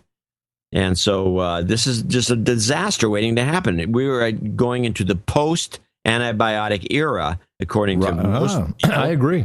And that means that we're going to be going back to, taking silver and arsenic. Yeah, oxidated silver. We can sell that on the show. We could. Yeah. Yeah. Does that help? Does that work? With seeds. And whatever the case, this is a disaster because the drug companies don't give a crap about the long term. They'd rather sell. They're out to make money. Vital Health. No encouragement to do drops. anything else. And encouragement in this case would be the government coming in and starting to sue these guys. Man, this is why the what do they want a free ride for? They're not doing anybody any good except for the guys that can't get a hard on. I got to try some of that. Have you ever tried Viagra? I would love to try that. Don't need it. No, I don't need it either, but I'd like to see what it's like. Well, a lot of guys who've used it, they say what the great thing about it, according to these guys, is that you can do it twice in a row real easy. Now. So if you want to do that, instead of... Who wants that? That's annoying. Once is enough. Once is enough. Eye rolls everywhere here in Austin. Who wants that? Who wants to deal with that crap? Oh, my goodness. Oh, man. Well, yeah, and this is why you see in places like Haiti, people are dying of the simplest things, and in Sudan, it's like you get the runs and you die from it. Yeah, they did. By the way, I guess we didn't really touch on this, but the CDC fired 11 people, 11 scientists after the. Let's see. Newly disclosed incident: CDC scientists contaminated a weak bird flu strain with a vicious strain that promptly killed a group of lab chickens. And this was right after a dozen or so employees were potentially exposed to anthrax a couple weeks back. Oh, that's from that lab. Right. So this lab is so crappy that, finally they're starting to fire some people. It's like, hey, stop doing this stuff. But even that, I think, is just more fear-mongering because really you're more likely to die from using your neti pot or from, just having the United Nations blue helmets come in to help you. This is where you get cholera, you die. Yeah, the United Nations. Bringer of death. And then the West African Ebola outbreak is spreading out of control, says the World Health Organization, the World Horse Organization. Death toll has risen to more than 600 since February. Very difficult for us to get into communities where there's hostility to outsiders. Oh, really? I saw Sanjay Gupta walking around doing the whole thing. How hard can it be? Sierra Leone.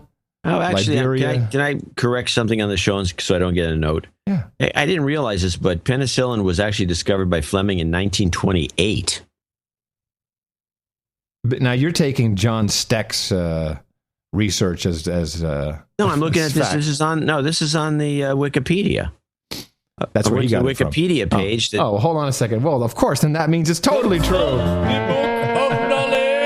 Well, I'm not saying this whether it's true or not, but it's positive. I mean, why would they put that in there? I thought Madame Curie invented it. That's my whole family's claim to fame. What? Antibiotics were invented by the discovery of penicillin. She invented radiology. Radiation. That's your family's claim to fame. And that's why I'm not a doctor. Penicillin. Anyway, I went here just to look to see what the one I was trying to, because there's one I'm trying to think that used to give it to kids for acne. Oh, that's I know that's Provigil. No, that's something else. That's to keep kids up. What is that? No, I know what it is. That's really bad stuff for acne. That can make your kid loopy. Well, no, I'm not talking about that. I'm talking about an older one. Anyway, whatever. There's too many of these. They do have some under development, but this is bad. Not it's bad. It's bad. I agree. It's bad. It's a bad scene. Now, I will also point out that this is this Malaysian Air Flight 17 is another 777. Not so good. This is the second 777. Otherwise perfect record aircraft. Both Malaysia. Is Malaysia just the go-to guy when we just want to start some crap or get some news or just ratings on CNN? Do we just call them up? I don't know. Let's stick with your original theory. It's all about the damn straits down there. Yeah. Well, but okay. So this now Ukraine is saying we didn't shoot it. Must have been those Russians. No, okay, fine. Russians didn't shoot it. If anybody didn't shoot it, it would be the Russians because they got probably better gear. Yeah, but who are you going to believe? Vladimir Putin or Carol CNN? Come on. Well, you know who you're going to believe. She looks cute. Tetracycline. Yeah. Ta-da. Yeah, I got you. Tetracycline. I got you. Which also came from dirt. Really? Yeah, apparently somebody found some soil someplace that had antibacterial properties, and then they developed tetracycline from what was in the dirt. Really? Cool. So now they have that guy who got caught in Washington Square Park with a dildo in his pocket. The aviation guy on CNN.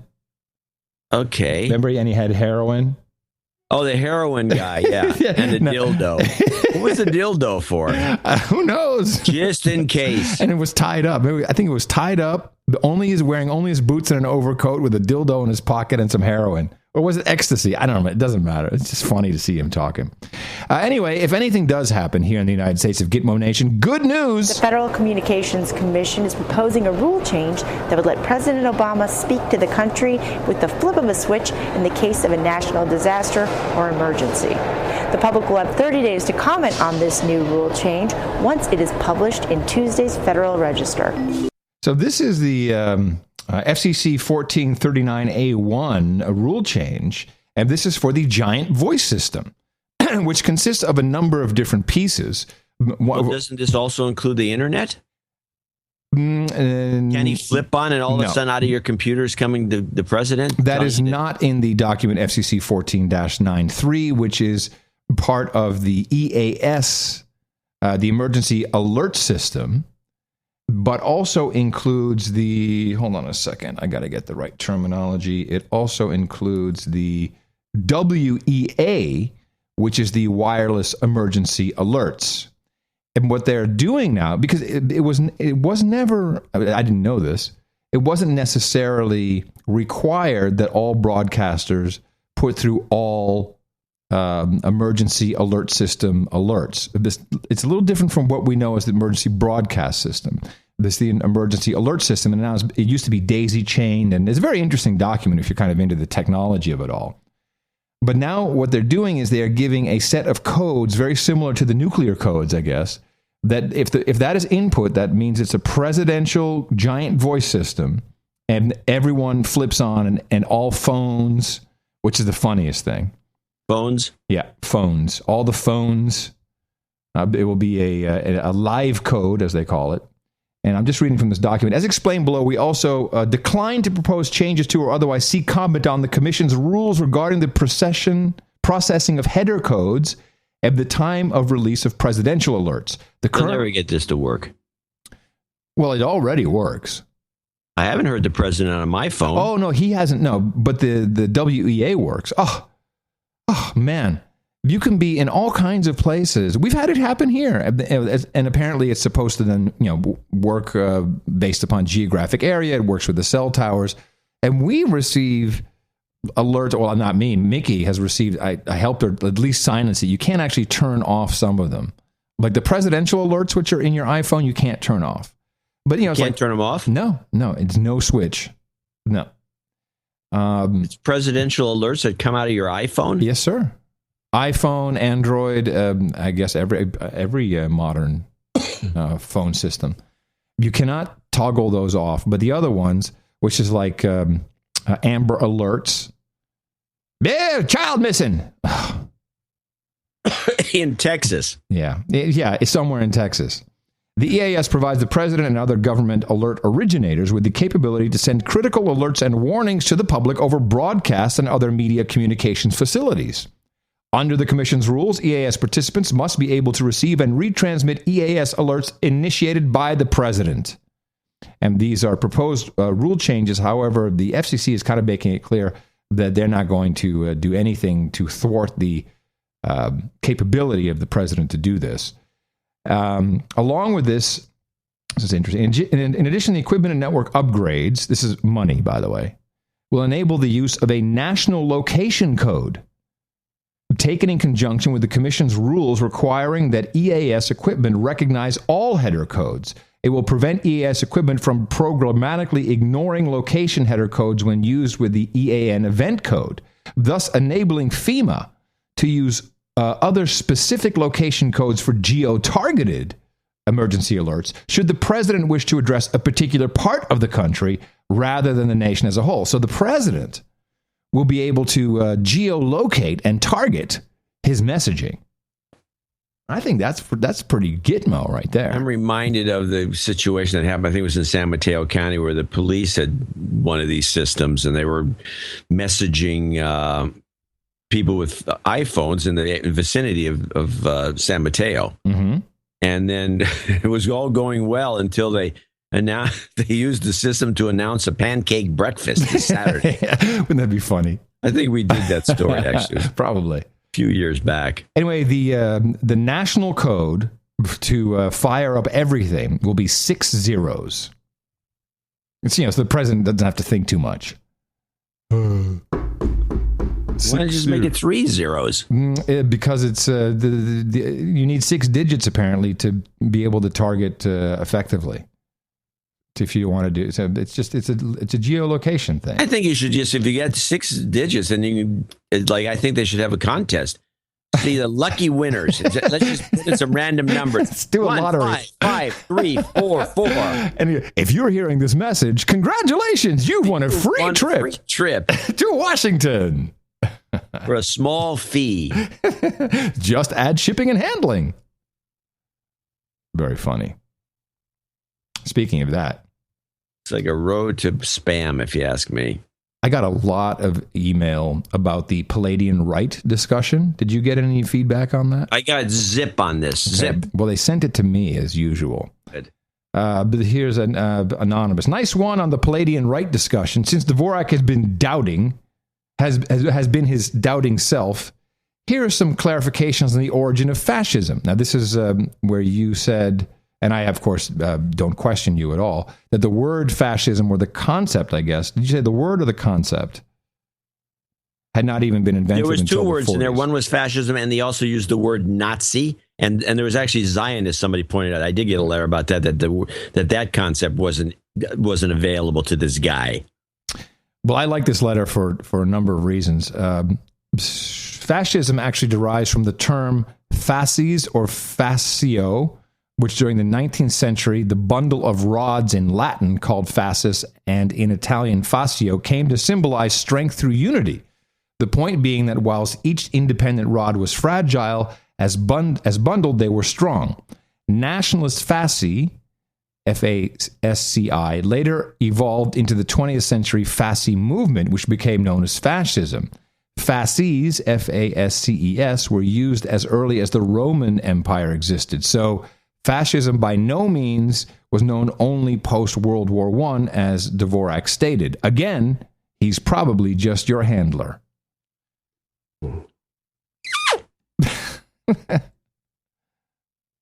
Yes, well, the word Nazi, I think, is also being used there, and you have to deal with that. But no, fascisti was the movement, and it really didn't come. Nobody talked about this until the 1900s. Okay. A bunch of theoretical. Yeah, there's lots of words in the world, and you can dream up some kind of a schema to explain away his use of the word fascist with a T. Mm-hmm. Yeah, okay. Well, exactly. Well, the guy is bullcrap. What we need to see his letter that was apparently displayed in the London Museum. If someone can show me that. It never was there. It was bullcrap. That's the part that is the bullcrap. If you can't show me the letter and have proof that it was displayed in the London Museum, that's the problem. And then mysteriously disappeared. Well, of course, because the New World Order doesn't want you to know what their evil plan is. They want to sell you seeds. Yeah. All right, onward. I have a thing that bugs me. See if I can find it here. But what this I Am Jada thing? No, what's that? I don't know either. So I turned on your buddy... Careful? The Frank Sinatra kid. Oh, yeah, Ronan. He's not my buddy. Oh, I thought he was. I thought you interviewed him when you were at MTV. What did you have for breakfast? I don't. Yeah, I normally. Okay, it's true. I think it's the wine you had. Something's wrong. True. It's actually true. You're right. Off. Yeah. Normally, I'm going to do a little inside baseball here. Normally, on the show days, I have a croissant, coffee, and some bubbling water, which reminds me of Paris. Wait.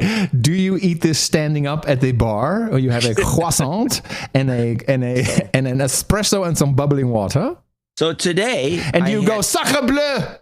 So today I had French toast with maple syrup, and I think it's affected the show. Well, it certainly affected your attitude. I am in not a good mood. No, that's all right. You're human. And it could be because, well, actually play the I Am Jada thing, and then I find the clip I'm looking for. Pose of your own to fight back, and you took a picture of yourself just before going on air. We see it there, and hashtag I Am Jada is the hashtag if you want to stand in support of Jada. You can tweet that pose that Jada's come up with to take control and send the signal that victims aren't going to be silent. Hey Jada, I really appreciate your taking the time to join and telling this story. I know it's hard, and I know for so many victims out there it's empowering to see you talking about this. Thank you so much. Thank you. All right. Well, as we mentioned, for this week's call to action, we're going to be following this all week, and we're going to be looking to create a Twitter firestorm, fighting back against this kind of cyberbullying. There's way too much blaming the victim on social media, and what happened to Jada has got to be a tipping point. We're asking you to stand with her and join a chorus saying that we won't stand for this kind of ugly behavior. So tweet a photo of yourself. You can hold a sign saying hashtag I Am Jada. You can put hashtag I Am Jada under it. Just do that pose. Raise your hand like she did. I'll be doing mine right after the show. Again, here's Jada's if you want an example.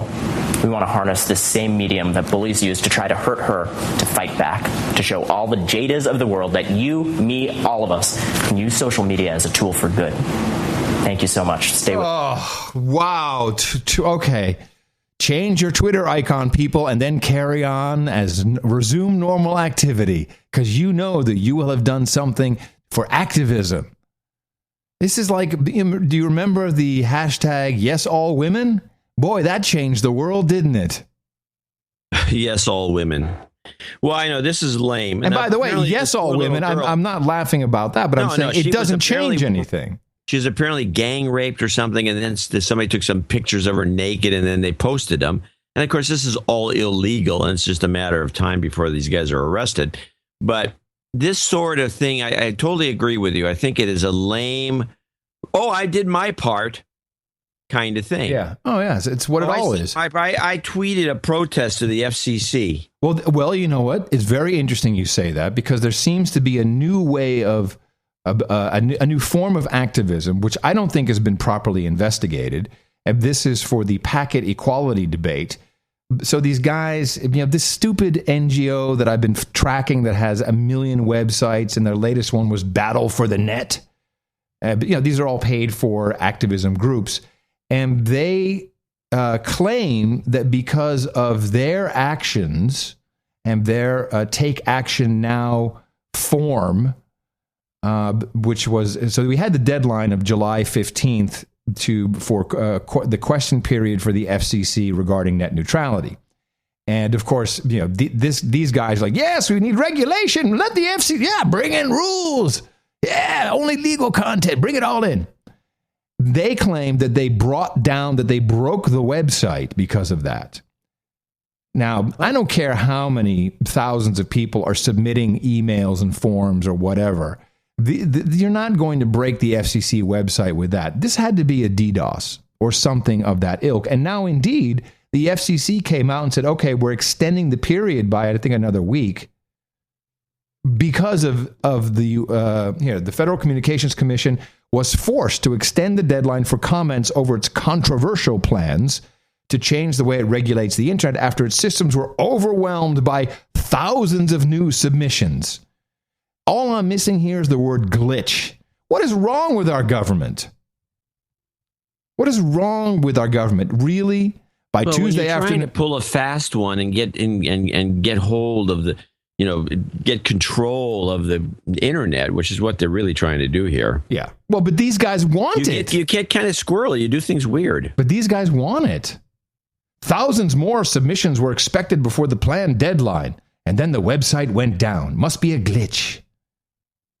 Not surprising, we have seen an overwhelming surge in traffic on our website that is making it difficult for many people to file comments. No, I don't see Amazon go down.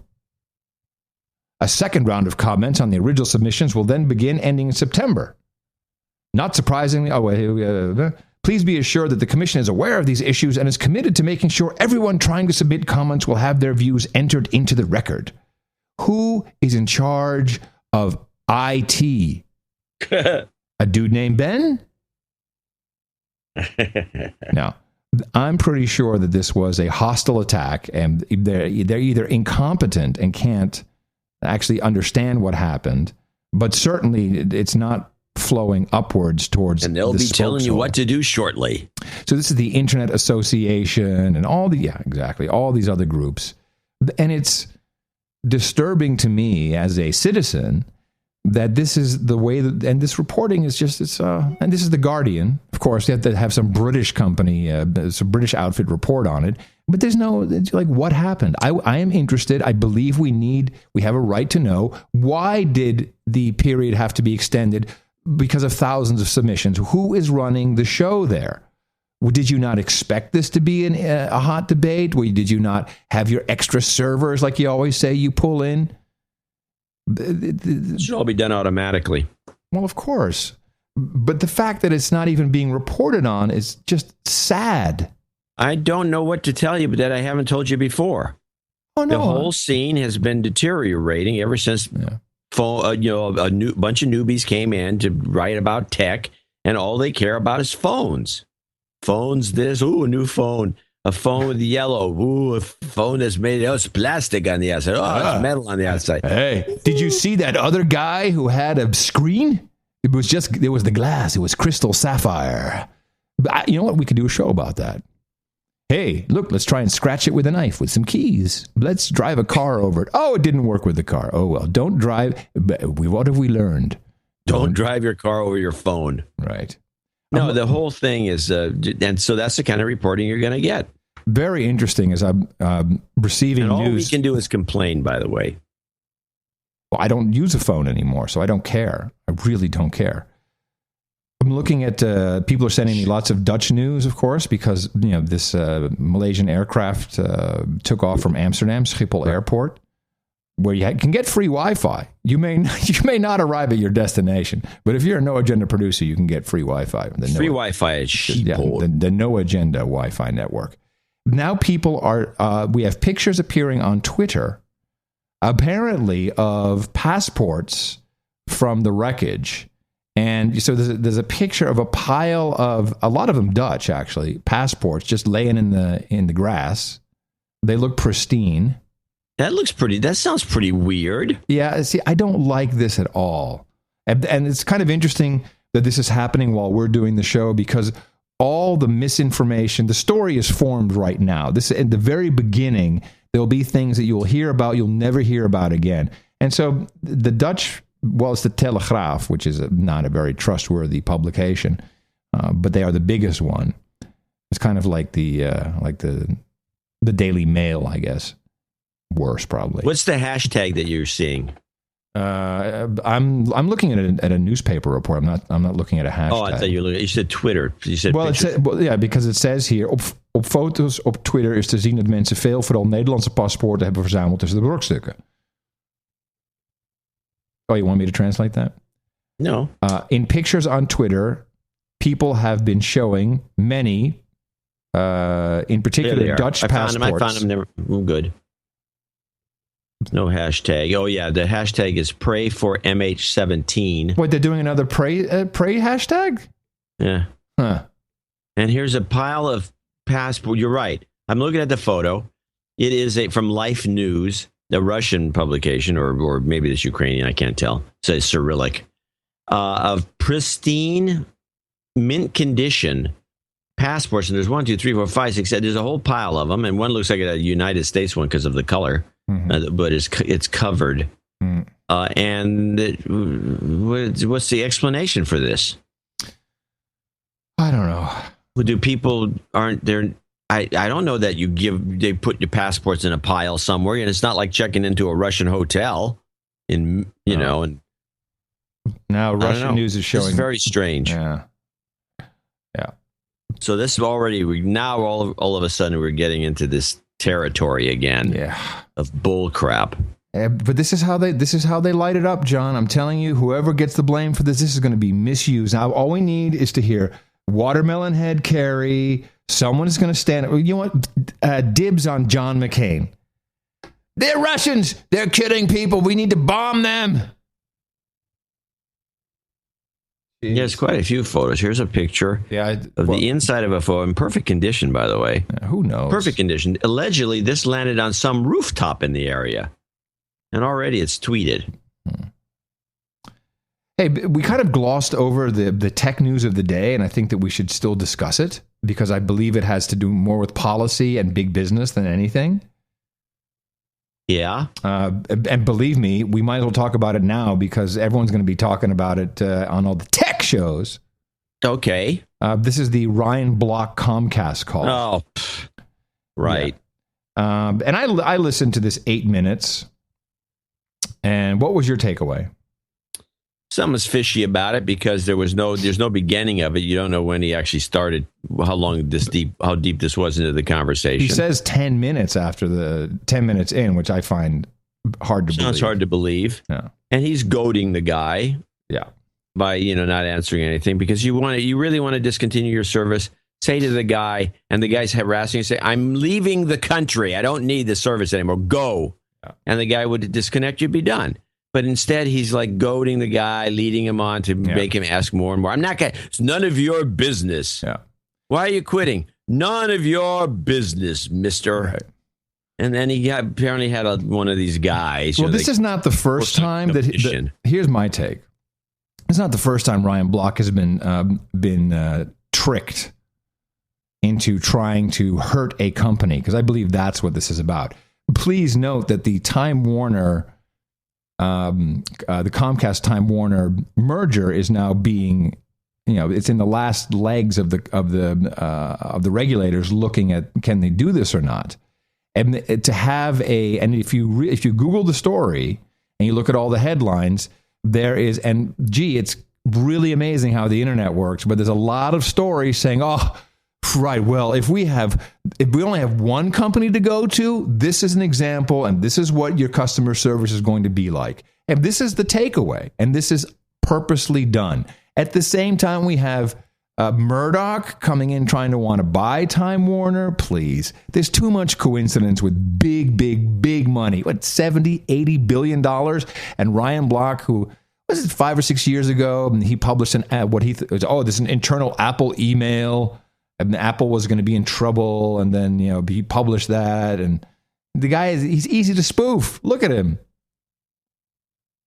If he got married to Veronica Belmont, you're telling me that clearly he's gullible. Well, how come? Why don't we just take the other extreme of this possibility that he got paid to do this? Yeah, could be, but I can't. Of course, I don't know how you get that gig. He doesn't work for some intelligence agency, it seems to me, to know that you should do this. That's why I went looking. He's been spoofed in the past. He's like a tech reporter. I mean, and by the way, he's a former Time Warner, AOL. All these things fit together. You know what I mean? A lot of these things, Bart, just can't be a coincidence. So you think that somebody called him up and was a fake? Or he called them up. I was under the impression he called them, and that's the guy he got. I'm not sure. All I know is that all of a sudden, and he's publishing this, and it's like the big viral story, and it all leads down to, this is what it's going to be like after the Comcast Time Warner. The takeaway is Comcast are a bunch of douchebags, and it's only going to get worse if they're allowed to be the biggest. Right. That's what it's going to be. So I don't think I can question him. I don't know. I don't think he's smart enough to take money for it. He's not a good enough actor to do that. But I just think he's gullible. I think that somehow whatever he did, he got into this. And you think that it could be possibly a setup by him? I don't think so. Well, now that you mention it, probably not. I mean, I've known the guy. I've worked with him, and he's not a very funny guy. He's not like a guy with a great sense. I mean, he's not humorless, but he's not like a goofball. That's for sure.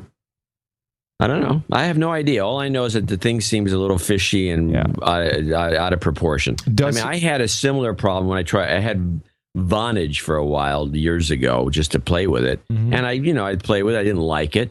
Didn't work in how it should. And I dumped it. And I had one of these guys who wouldn't let me quit. Mm-hmm.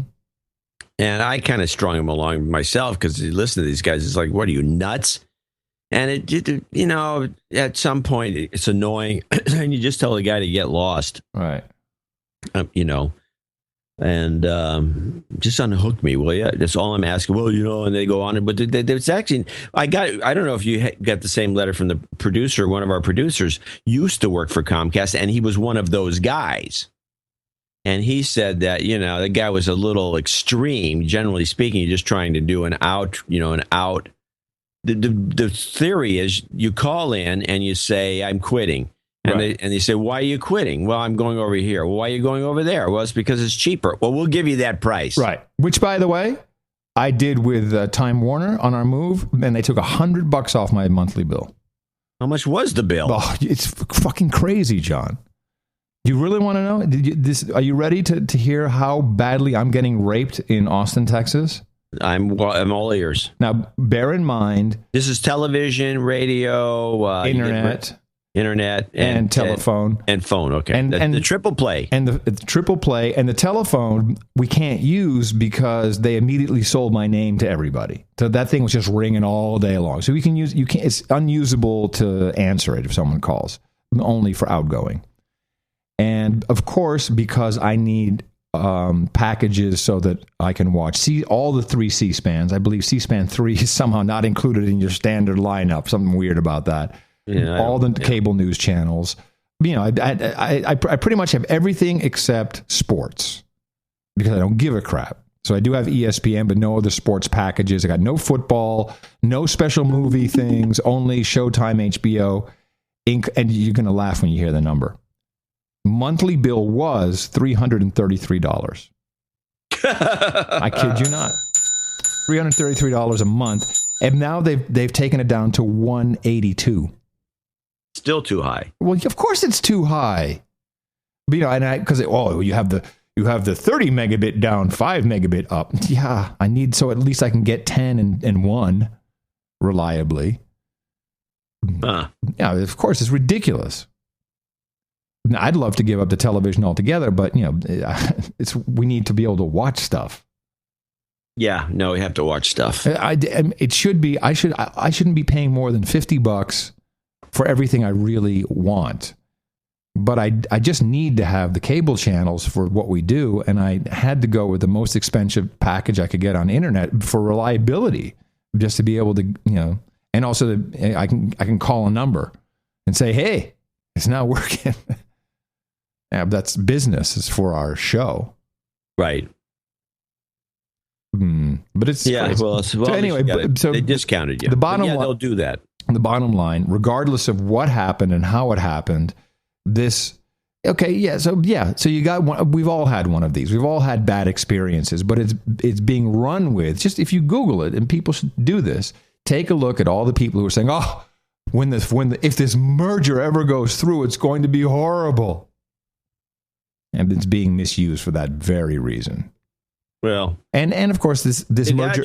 There's no other. The government's never going to stop these mergers. It's all going to be one giant cable company someday. I've actually had good luck with Comcast. I mean, I think I can't use it for this show because of the jitter, and they can't seem to fix that. Right.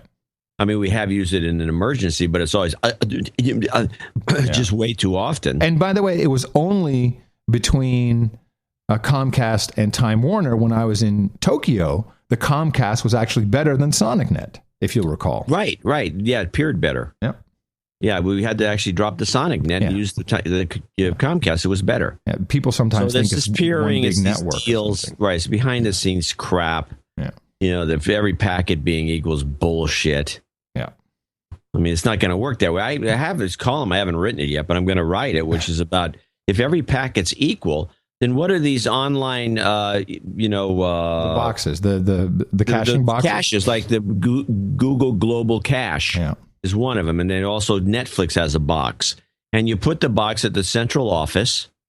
And in the case of Sonic.net, I talked to the CEO about this. He's got 6 of those boxes. Mm-hmm. He puts the boxes online, and he doesn't have to bring the movie from Netflix from all of the backhaul. He doesn't have to pay for that carriage. It's right there at the office, and it streams directly to the customer quickly and easily.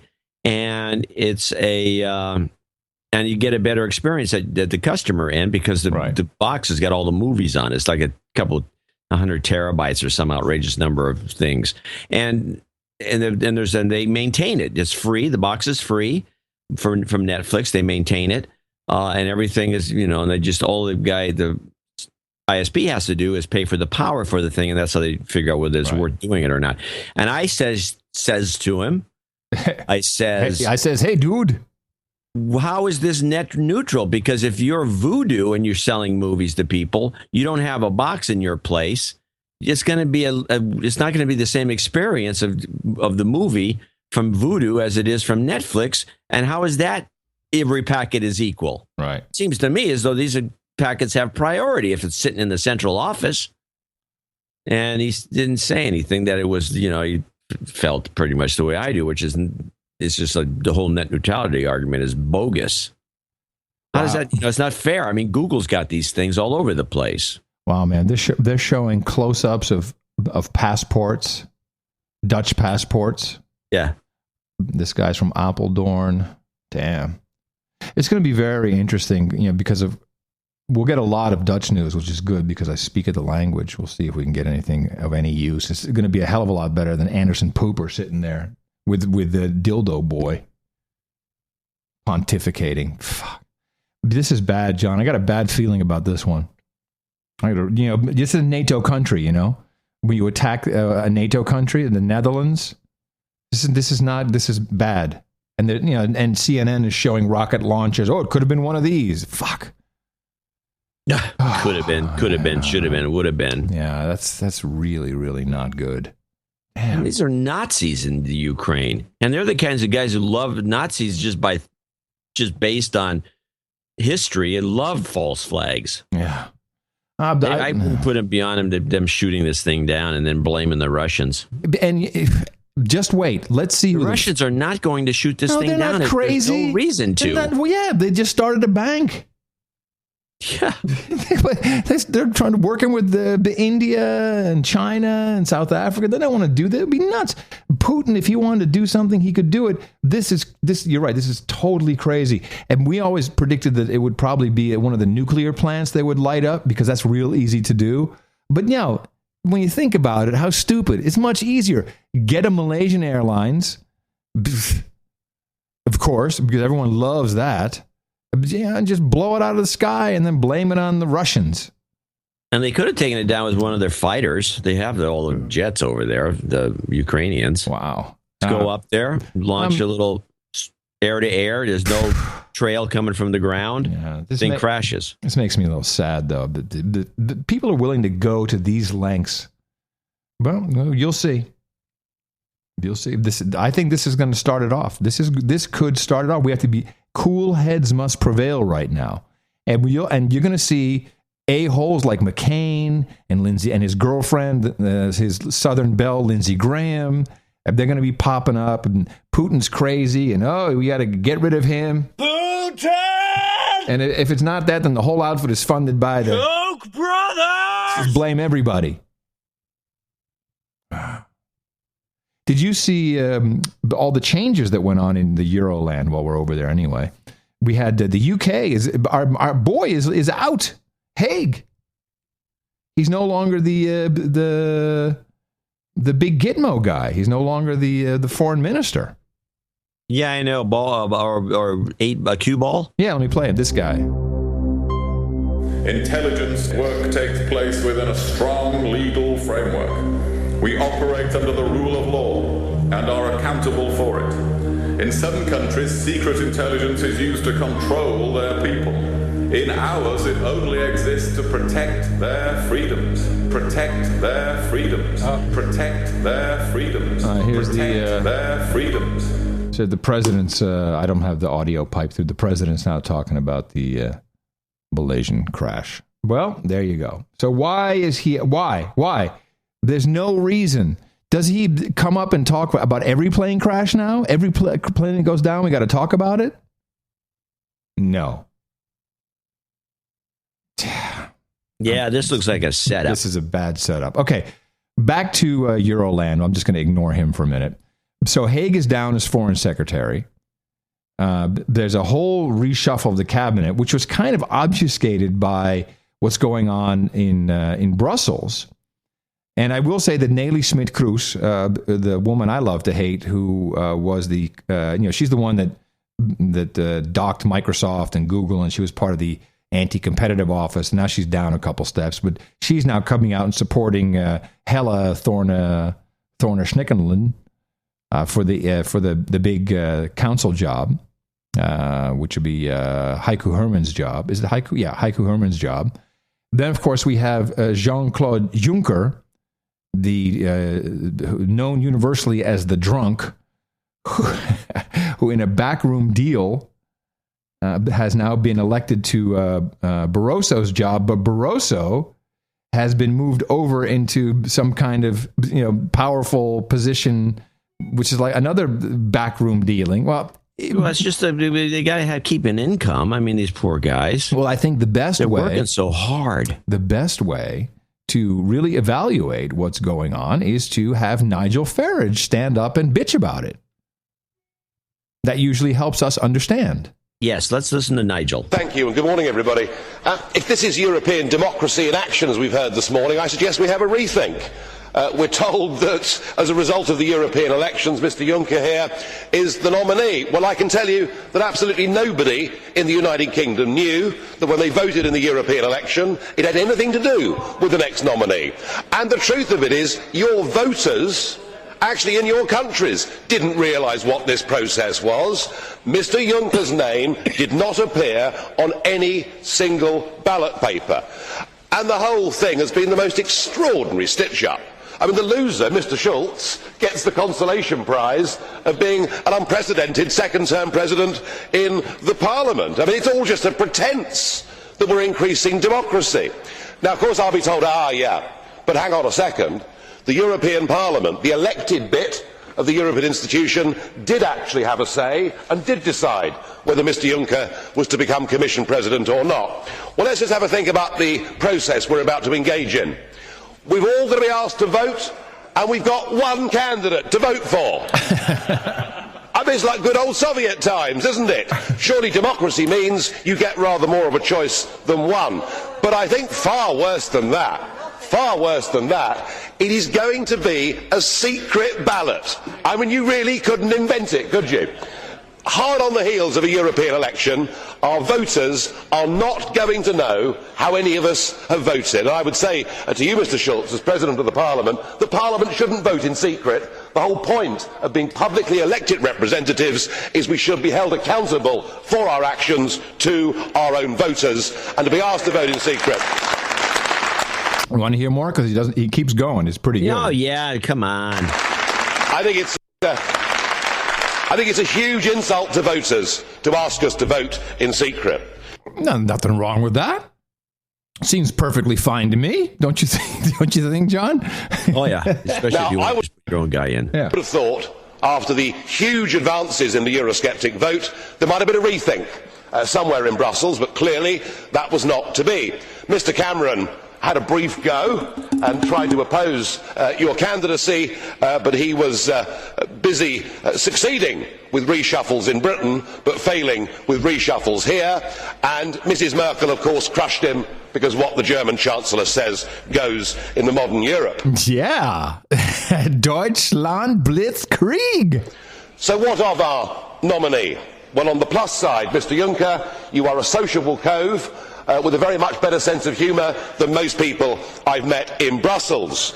And there's no question that you are a political operator, and you've even managed to, over the last couple of weeks, as you've gone round the political groups, change the mood music a bit. You've said that you don't believe in the United States of Europe. You don't believe in a common European identity. But I have to say, I didn't believe a word of it. Especially not with those sashes everybody gets to wear. Did you order one yet? You know, they're just a little bit. I'm going to have one made. I think it'll be cheaper.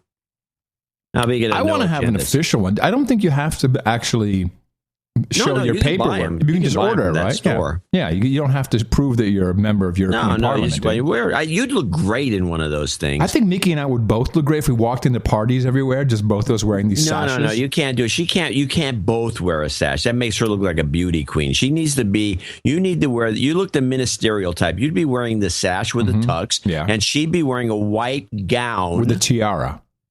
With a small tiara, perhaps. Yes, that would be good. And a Gucci bag. And probably some sort of a pin or something that would indicate royalty. Yeah, like an iron and the cross. Two of you could go. You would be carte blanche. Carte blanche. You'd be getting free meals. And I have to wear. I don't own a tuxedo. I have to get one of those. That's a black suit would be fine. Okay, I was going to say because that's an expense. It's a little above my pay. Yeah, you don't need. I said no. The tux probably with a little bow tie wouldn't wear. I think a regular tie and a black suit would be perfect. And I think I have to talk with a little bit of an accent, just a little bit. Yeah. When I was in Austria for the European Parliament. Yeah. And I could have you over as a visiting dignitary. His name is Jean-Claude Dvorak. Hello. Hello, Jean-Claude. Explain to everyone where you're from. I'm from the Principality of Monaco. No, everyone knows who's in Monaco, man. I'm from the Prince. I didn't say no. They do not know me. No, listen to me. Liechtenstein. Liechtenstein. And today you've proven that actually you're stuck back with the ideas of the old Europe. You talked about Monsieur Delors being a hero of yours. Well, I can understand that from your perspective. But you also talked about Mr. Mitterrand. Mr. Kohl as being heroes of yours. I would have thought a wartime collaborator and somebody who left German politics under a huge cloud of a massive party funding scandal should not be the kind of people that we should stand up as great models of virtue in modern Europe today. He just keeps on going. All right, good enough. But there you go. So secret vote, and everybody's good to go. And hopefully we'll have a secret vote, which will bring Hella Thorn Hellenchen Schmitzen, whatever her name is, into the fray, which I'm very much looking forward to, because we do need more women to make fun of in politics. It's very boring to only be making fun of men. Yes. And of course, now we have, what a genius move they've done with Pocahontas. Very, very smart. So Hillary 2016, of course, is the heading and the topic. We have the second Benghazi suspect, Faraj al-Shibli, who potentially could have blown open more of this case. His body was found in an eastern Libyan town. He's dead. That's kind of unfortunate. And then Pocahontas, who looks very much like a real contender. If you don't want to have someone run against you, you know this is the perfect time, now that we have 5 dudes making decisions about women's vagines. Perfect time to talk. Isn't one of those 5 white dudes actually Clarence Thomas? Yeah, who was it that said that initially, the 5 white guys? Was that Pelosi? It seems like something Pelosi would say. Yeah, it was Pelosi. Let me check. I can check it real easy. 5 white dudes. Because I think it was one person who said 5 white guys, and then there was someone else who said just 5 guys. Might have been Pelosi. Let me see if I can find it for you. Are there not 5 guys? Are there 6 guys? I thought there's 6 guys, when 5 white guys and 1 black guy. I think Clarence Thomas voted opposed. No, he wouldn't. No, vote. Thomas would have been on that vote. Yeah, but I think he was opposing the 5 white guys. No, there's 5 white guys, 1 black guy, and 3 women. Yeah, 9. Correct. I think No, there was the way. How did it play out? Now I got to see who. Well, I got the clip. Here we go. We should be afraid of this court. That 5 guys should start. She says 5 guys. There was a 5 white guys. No, somebody said 5 white I know, but it wasn't Pelosi. Okay, well, whatever. Okay. We'll figure But it I'm out pretty later. sure it's not important. I'm pretty sure. I think Clarence Thomas is being left out of the discussion. But he never talks anyway. I know. He's apparently totally votes erratically too. Anyway, we need to obviously try now. Everyone's talking about, oh yes, Elizabeth Warren would be great for the Supreme Court. You see, that's the trick the Clintons play. There are many progressives who would much rather see Warren on the Supreme Court. There's also the counter move on that, which is Hillary should be on the Supreme Court. It's rock'em sock'em robots, I tell you. Because people have said that. They've talked about Hillary before Warren even showed up on the scene. They've talked about Hillary getting that Supreme Court thing, and she'd probably take it. Yeah. Well, this is a good better one. gig. It is. I have to say, thank you. It's a better. If you want real power, if you want free shit, you get on the Supreme Court, man. That's where you get some shit. Then you're not scrutinized. No. You run around in your cape. You know, you got your whole outfit, your cape. You know, it's easy. Your wardrobe is simple. That's true power, I think. That's definitely powerful. And you get a good salary, a lifetime job, good expense account. Hola! As a millennial with shitty handwriting, you're in John's rant about the ultra-picky, neoliberal, rule-following, Trader Joe's shopping, hardly working, government and Obama-loving millennial generation disturb me deeply. I did some looking while racked with fear and the urge to buy seeds, and found this article saying the millennials aren't lefty government pawns, but in fact distrust any large authority and hold centrist views. We've got a no-agenda generation going on here. And then it points to a Reason.com poll, 10 fun facts about the millennial generation, which is a link bait poll. Another link bait. So, of course, we hope that we have a no-agenda generation, and we believe that there are many people in the millennial age group who are catching a clue and are tuning into our program. We have actual proof of them doing so. But in general, I think the millennials are nothing but trouble. You, John? No, I'm in total agreement with that because they have a weird dissociative arrogance that is hard to explain, but they do not. They really think that they can be independent of everything, all the other generations, and reinvent the wheel. And there's this look that I'm getting very annoyed by, and it's all over Europe, certainly in the Germanic countries, and it's the millennial dude with the beard and the tattoo. Have you seen this look? Hipsters. It's different from a hipster. Got a beard. If you just Google millennial beard and tattoo, you'll see it. And it's kind of like a rockabilly hair with you got to have a beard and a mustache, and then short on the sides and kind of a little thick on the top. And your tattoo, it's like a rock. It's kind of a rockabilly thing. Hold on, let me just go. Are you seeing it? Are you seeing it? No, I'm just typing. I have to reach across where the microphone is. Millennial beard and tattoo. It's not a hipster. Wow, there's a naked one. Oh, that guy's cut. Shit. He looks good. Yeah, these are hipsters. A guy with a hat. No, hat is a hipster. These are no hats. It's just the beard. It's the cropped beard, and you got the tank top. It's like the rockabilly, and then the tats. Oh, I see I got one here. Yeah, you got it. You know what I'm saying? It's an annoying look. Yeah. It's an annoying look. There's no doubt about that. I'm going to show my support by donating to No Agenda. Imagine all the people who could do that. Oh, yeah, that'd be fab. Yeah, on No Agenda. In the morning. We have some people to thank for this show, and we're going to thank them. Beginning with Sir Stop. Where's the theme? Yeah, hold on a second. Why do I not see it? Skip over him while I'm looking for it. This is James crazy. Butcher in Dalwallinu, $111.11, trying to bring the old thing back. My lords, dames, knights, slaves, and elites, please be upstanding for another donation from the Grand Duke von Pelsmacher. There we go. Sorry about that. So Sir Stephen came in with $123, 1, 2, 3, 4, 5. Been a douchebag for too long now. Too many shows behind. Not enough commuting due to child custody arrangements. Oh, jeez.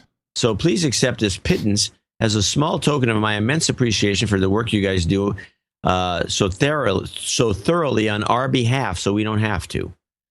Grazie mille. Thank you very much. Grand Duke Stephen Pelsmakers of the Netherlands and France. Belgium and France. I'm sorry. Belgium and France. Well, shit, we'll give him the Netherlands. Might as well have that part. The Lowlands.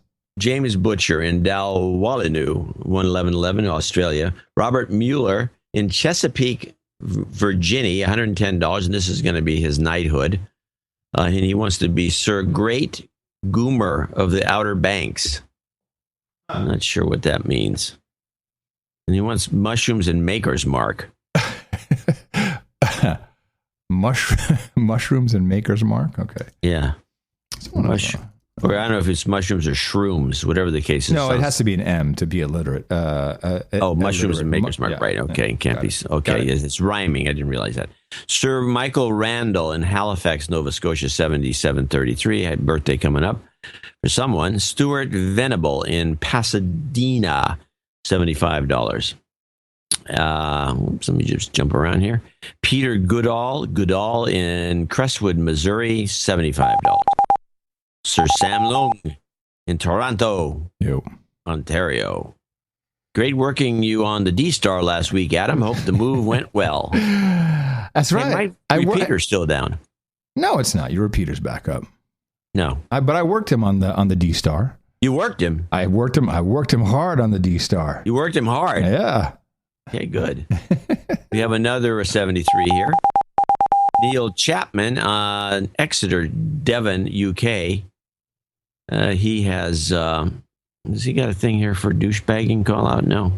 He got something. I've had my amateur radio license for 15 years, but haven't been very active. After listening to your tales of D-Star, I thought it was about time I got back into it. Hell yeah. We can worm our way over to him. I'm going to check your repeater. D-Star is the best. I'm going to check your repeater right now.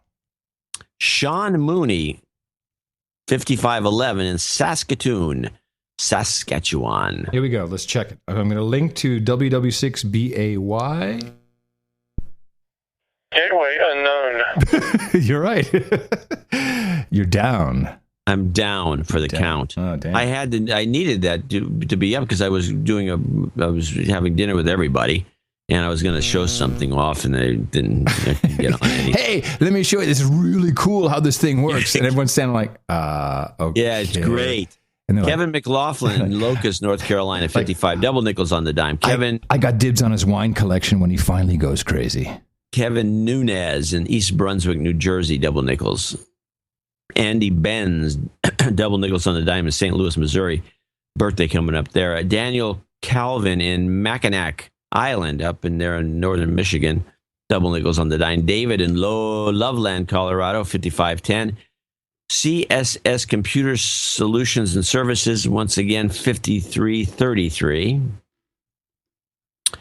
Herb Lamb, another birthday boy, Sugar Hill, Georgia, 5033, which is different than 5333. Brian Hunter, and these are all $50 donations. Brian Hunter, Knoxville, Tennessee. Mike Westerfield, parts unknown. He's in all the time. Great guy. I think it's Sir Mike. Josh McDonald, Mount Waverly, Victorious. John Camp, Antlers, Oklahoma. That's a great name for a town. My favorite name for a town is Gnawbone, Indiana. Do we have any listeners there? Chris Slowinski, Sherwood Park, Alberta, Canada. Bruce, I think that's Sir Chris by now. Sir Chris Slowinski. Not sure. Bruce Schwalm, parts unknown. Can you get a better pronunciation than that? No, Schwalm was pretty good. Christopher Charles, Bloomfield, Ontario, Canada. Mark Rayleigh in Germantown, Maryland. Philip Meeson, Sir Philip Meeson, Welshpool, Powys, UK. Eric Mann in Spring Hill, Florida, Spring Hill something. And finally, Kyle Sellers in Valencia. And I have a note from Kyle, which I have to go to the other desk to get. Please, Phil. Okay. Gee, I don't know what can I fill it with. No, I really don't have anything. Well, that's not very good, Phil. Okay, here's Phil. I hate you guys. You guys are assholes. Especially Kenny. I hate him the most. Okay, now let's try one all together. Okay, I hate you guys. Come on, you guys know the words. Especially Kenny. Hey. I know, it's your job. I just thought this was a good letter because I think it tells a story. I just paid nearly $15,000 for tuition to my MBA program and realized that the only value for value I'm getting is eventually a piece of paper announcing that I'm a better trained slave than the rest of the slaves out there. So it was obviously time for me to step up and stop being a boner. I receive far greater value from the No Agenda show, but since I'm committed to paying for my slave certification, I'm committing to finishing my knighthood as soon as I graduate and I have my cash flow back to pre-tuition levels. Oh, now, I thought maybe the No Agenda producers could help me cheat on my homework. Oh. I'm in an IT class, and the winner of the class SEO contest gets a grade boost. Since SEO is basically a giant scam, I imagine producers are uniquely qualified to help me beat the system. Anyway, he's got a bit.ly/producer homework with a capital P and a capital H. If anyone's interested, you can rewind that. Anyway, so value for value from Slave Kyle. I'm looking right now, bit.ly. Here's in competition. Oh, wow. Looks like a lot of reading. Oh, my eyes glaze over. Your task, employ SEO tactics to establish the top organic listing for the search phrase InfoProsis competition summer 2014. Is that what they're teaching in school now? Apparently, and you have to pay money. How to scam Google? It always amazes me where everyone's all in on if you're not on Google, then you just don't exist on the web. And why is not someone just in America, of course, created the right-to-be-forgotten-search.com database? Is it really that hard to do something innovative, people? You know what I mean? Like, not being on Google doesn't mean you don't exist. And Google, that means Google's king. Yeah, or something like that. Anyway, I want to thank everybody here who helped us as a short list today. Hopefully we can pick it up for Sunday's show where Adam is going to discuss the plane crash in great detail with information not found elsewhere. It's the only place you can get this sort of thing, this sort of analysis and complaining is on the No Agenda show. And the question is if it's a crash or if it was a shoot down. It looks a lot like Flight 93, a really small impact area and lots of debris everywhere else. I'm sorry. Of course, that plane actually slammed into the ground and left a very teeny hole with no nothing. Oh, you mean the one they shot down according to Rumsfeld?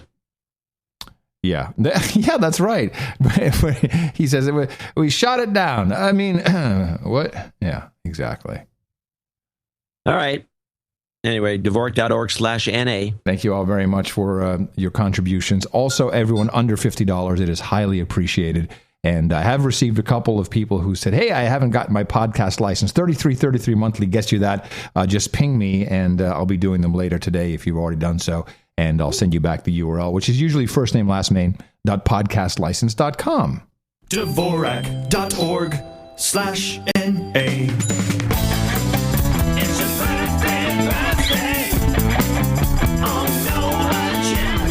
Today we congratulate Sir Michael Randall. He is celebrating his birthday today. Andy Ben says happy birthday to his first human resource, Evelyn Olivia Benz, born on July 14th, the Siege of the Bastille.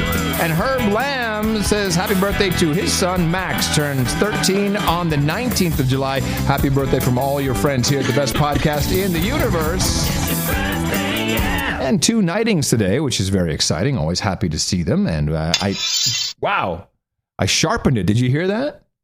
Doesn't sound right. Yeah, no, I sharpened it, man. I read it in the new studio, so it's all good. Okay, please step forward, Timothy Singleton and Robert Mueller. Good to have both of you joining our illustrious group of knights and dames here at the round table, and very happy to pronounce thee as our knights. We have Sir Timothy and Sire Great Groomer of the Outer Banks for you gentlemen. Mushrooms and Maker's Mark, Hookers and Blow, Red Boys and Chardonnay, Whiskey and Wet Wipes, Bad Science and Perky Breasts, Cabinets and Cabernet, Opium and Warm Orange Juice, Bong Hits and Bourbon, or maybe just some mutton and meat. And go to noagendanation.com/rings. Pick up your well-deserved ring for your contribution to the program in the amount of $1,000 or more, and that's how you become a knight. And it's a real knighthood. You have every right to go out and buy a blue sash. And you can wear your night ring with that. Yep. And people will say, what? What you questioneth my authority? You can do that. Seems as legit as anything. Why? Just because some goofball lady has a golden cage, a golden chariot with horses, and lives in the center of London, why does it make her any better than us to give out knighthoods? We can do that. Well, maybe the secret police helps her. Well, there's that. Bad news in our category. Dude named Ben. The dudes named Ben are not doing too well in the ongoing banker assassination crisis. Which at first I wasn't in on this, on these bankers committing suicide, and so now we have 3 new. And these are J.P. Morgan Chase deaths.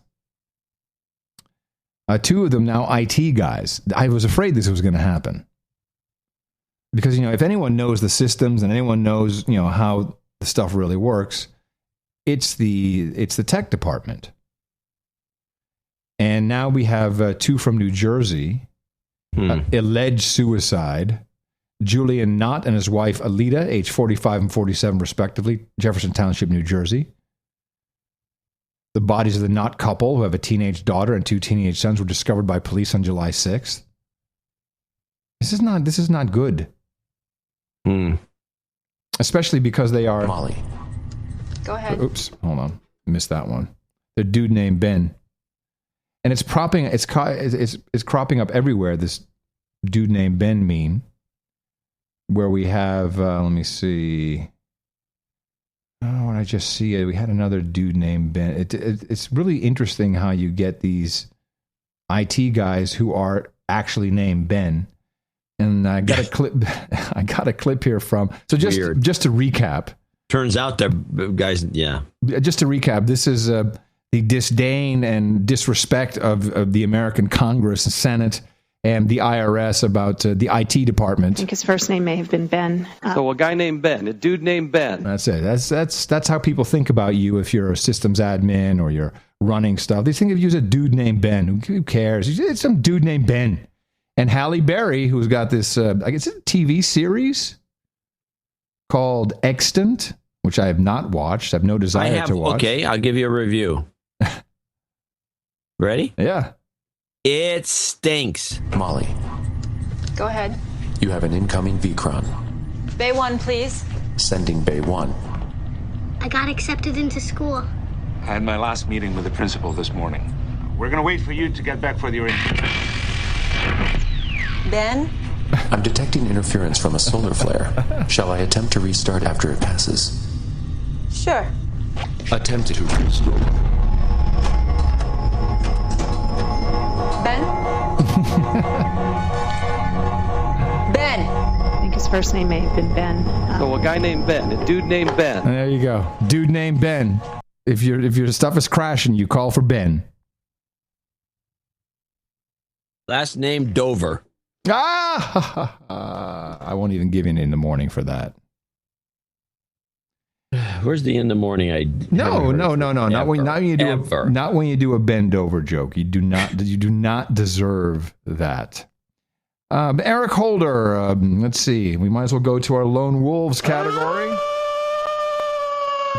Fine ABC package with George Stephanopoulos and just propagating the meme of being very, very frightened. We heard about at the beginning of the program where Inspire magazine is inspiring people to attack all roads that lead to New York. And, well, Eric Holder is just lying awake about all that. Homegrown radicals, like the 2 men who allegedly attacked the Boston Marathon last year. So is that threat any less serious? These lone wolves, these homegrown violent extremists are who keep me up at night as well, trying to monitor them, trying to anticipate what it is that they are going to do. And, the experience that we had in Boston is instructive. It only takes 1 or 2 people to really do something horrific.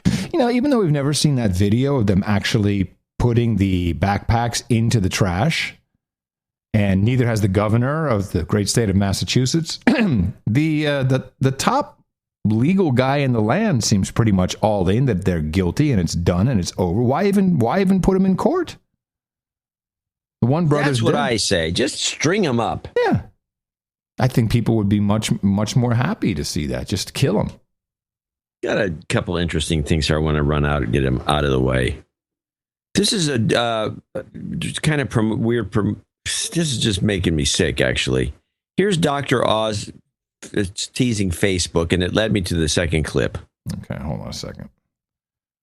You know, remember Dr. Oz? Yeah, I do. It's just I'm having some kind of failure here. Here we go. Up next, your most memorable Facebook moments. How many of you made your own? The Dr. Oz Show takes a look back. Why would this be anything anyone's interested in? Are you kidding?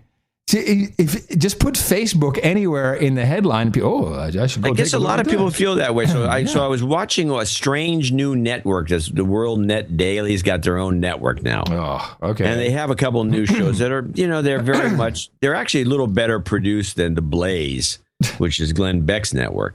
Yeah. But this was very interesting. They were interviewing this woman from the Washington Examiner who was discovering kinds of wastes of the taxpayers' money. And I found this one to be quite interesting. This is the clip, Buying Facebook Likes. Oh, man. Social media, what are they spending money on? And I found that in 2010, the government spent $945 million on ads and public communication. And that was, 4 years ago when social media wasn't even necessarily that big. And so then I did research and I just found, random things like $111,000 to hire a social media person in Uganda. And 12% of the Ugandan population uses the internet and smartphone occasionally. So why do I need to spend money on that? I also want to point out to do that research. About 40 seconds we have left. I also want to point out $630,000 the State Department spent buying Facebook likes. Likes. Yeah. They bought likes. What did you get a sense of what they were buying? I don't need to pay for that. Did you get a sense of what they were buying likes for and what they were liking for $630,000? I think it was just to get. This was last summer. I think it was just to get their name out, to talk about what they're doing over at the State Department, to brag about their accomplishments. But I don't know why almost $1 million needs to go to that. And if people want to like State Department, they should do it on their own, not with my money. I can't imagine many people wanting to go and like the State Department, but I guess if they could. And almost $500,000 a grant last year to fund Twitter Health. 10 seconds. What was that all about? It was, if I'm sick, I have the flu, I'm going to tweet not feeling so well, and the government's going to say, all right, don't go over in that area because she tweeted from downtown D.C. that she has the flu. Wait a minute. Google was saying that they developed that. Did they develop that on behalf of the State Department, and did the State Department pay them for that? Or I never even heard of this program. Oh, yeah. I think it's... I'm sure Google did get paid, because the money's flying around. But the two things about this report that were interesting to me. One was the over $600,000 spent to buy likes. Yeah.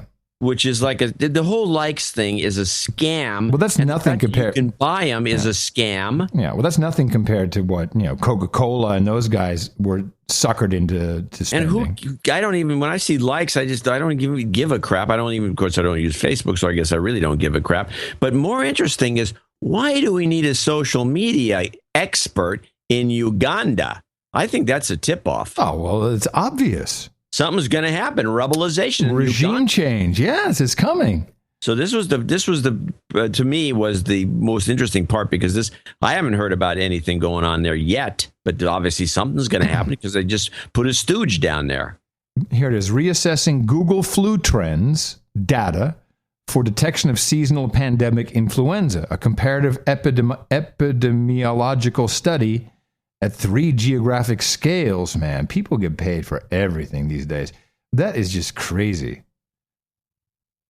I have a feeling that it wasn't the State Department that paid for that. I think it was CDC, I can recall. For the Google one? Yeah, I think so. Yeah, the report may be off. Well, it's the World Net Daily or whatever. What is it called? I forget. WND or whatever. And by the way, Weapons of No Destruction. The National Examiner is not or the Washington Examiner. Big name. Or the National. I don't know what it is. But all she did was dig. Apparently, there's some cool websites that you can go and you can just look random stuff up and get some numbers. And these guys have a whole TV channel now? A network. Yeah, a whole channel that's on 24/7. It's competing with Al Jazeera and Glenn Beck. spec stuff is deteriorating. It's just, I don't know what it is. It's too Mormon. Where do they get the money from? Because you still have to pay for carriage. You know, these guys are not getting on cable for free. Well, they're not getting on a lot of cable, it seems to me.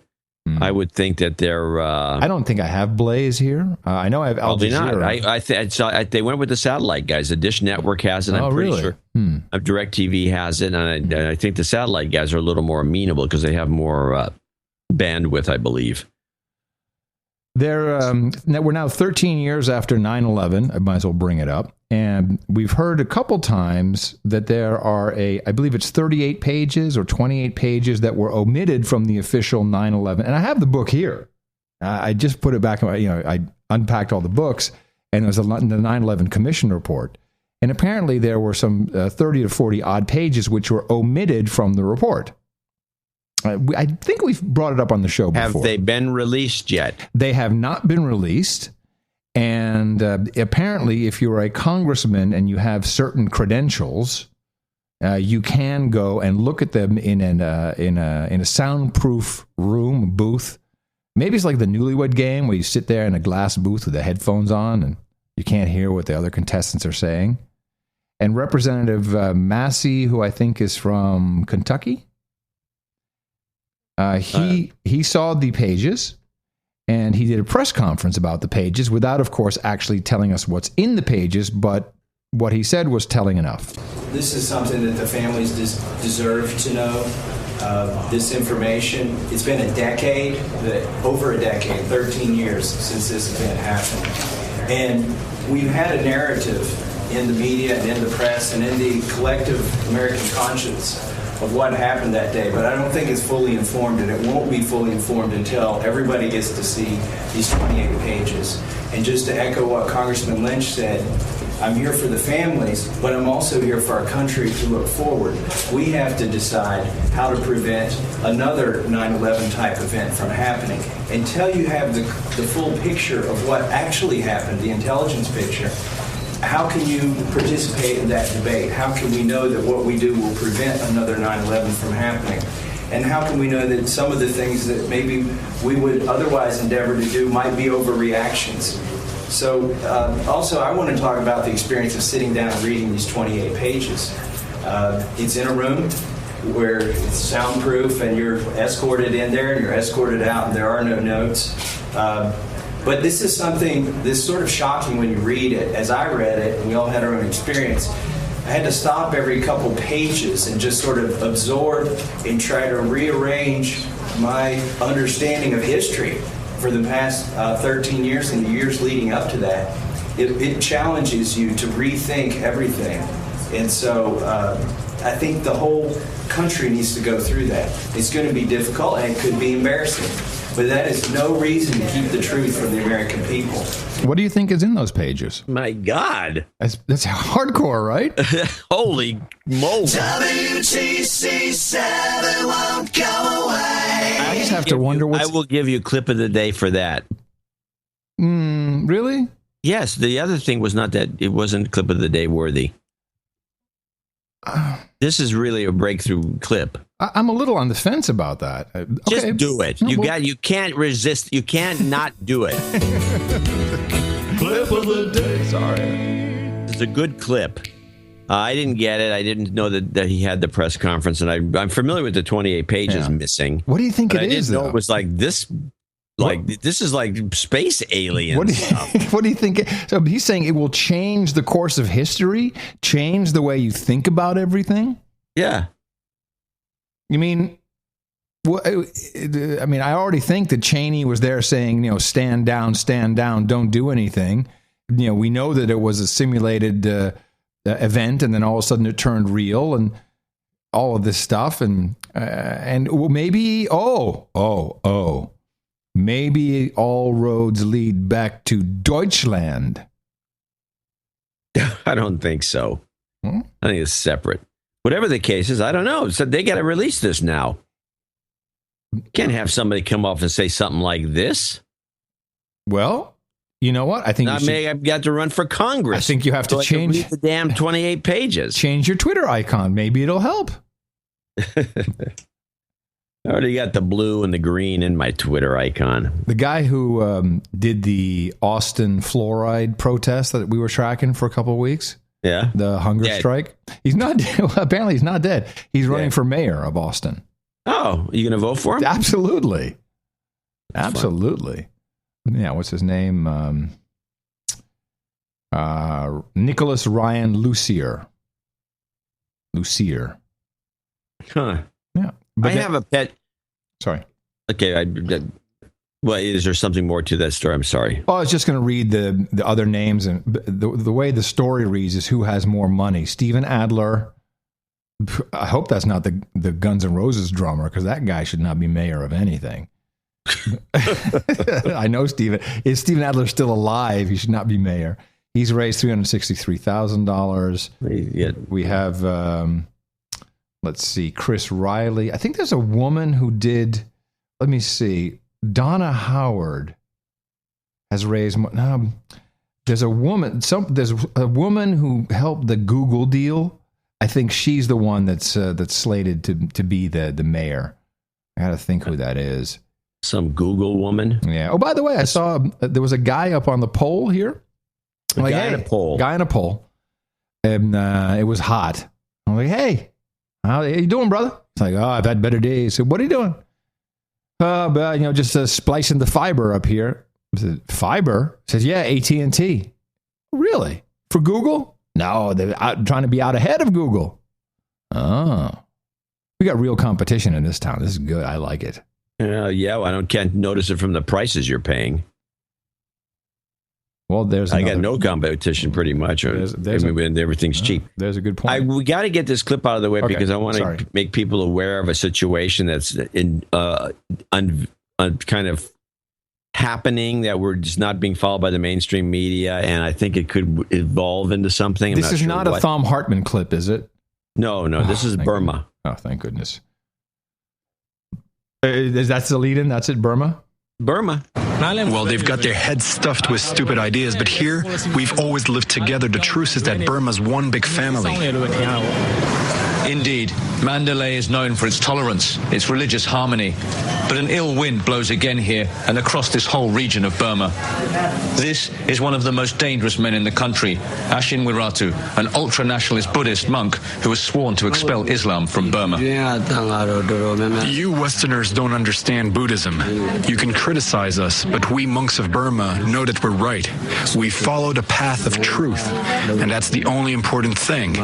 Maybe one day you'll understand our commitment to the defense of our religion. Wiratu quietly explains his ideas to us, the roots to his fundamentalist ideology.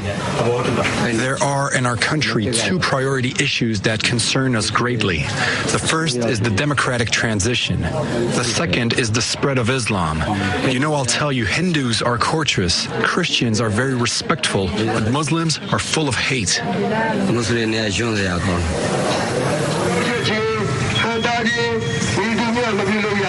In Mandalay, they are announcing a strengthening of the curfew order. Gatherings of more than 5 people are now banned until further notice. The old demons of the Burmese dictatorship resurface as security forces flex their muscles. What are you filming? No cameras, no filming here. Leave or we take you with us. Do you understand? In the Muslim Quarter, the center of recent rumors and targets of the rioting, tensions are rising. The small mosque on 83rd Street in the heart of the city is now guarded by local youths. No, you can't go in the mosque. You can't stay here. But for you, the curfew is not enough? You need because for the security? You can't stay here. Come on, tell him to leave. We have nothing to say. So there's a real interesting situation developing in Burma, which is an anti-Muslim movement by the Buddhists. And the Buddhists are pretty kick-ass. I mean, they're the ones who kept Sri Lanka in essentially turmoil for 40 years? I believe I was reading a Dutch article, a Dutch journalist. There's this independent website now in the Netherlands called De Correspondenten, which is the correspondence.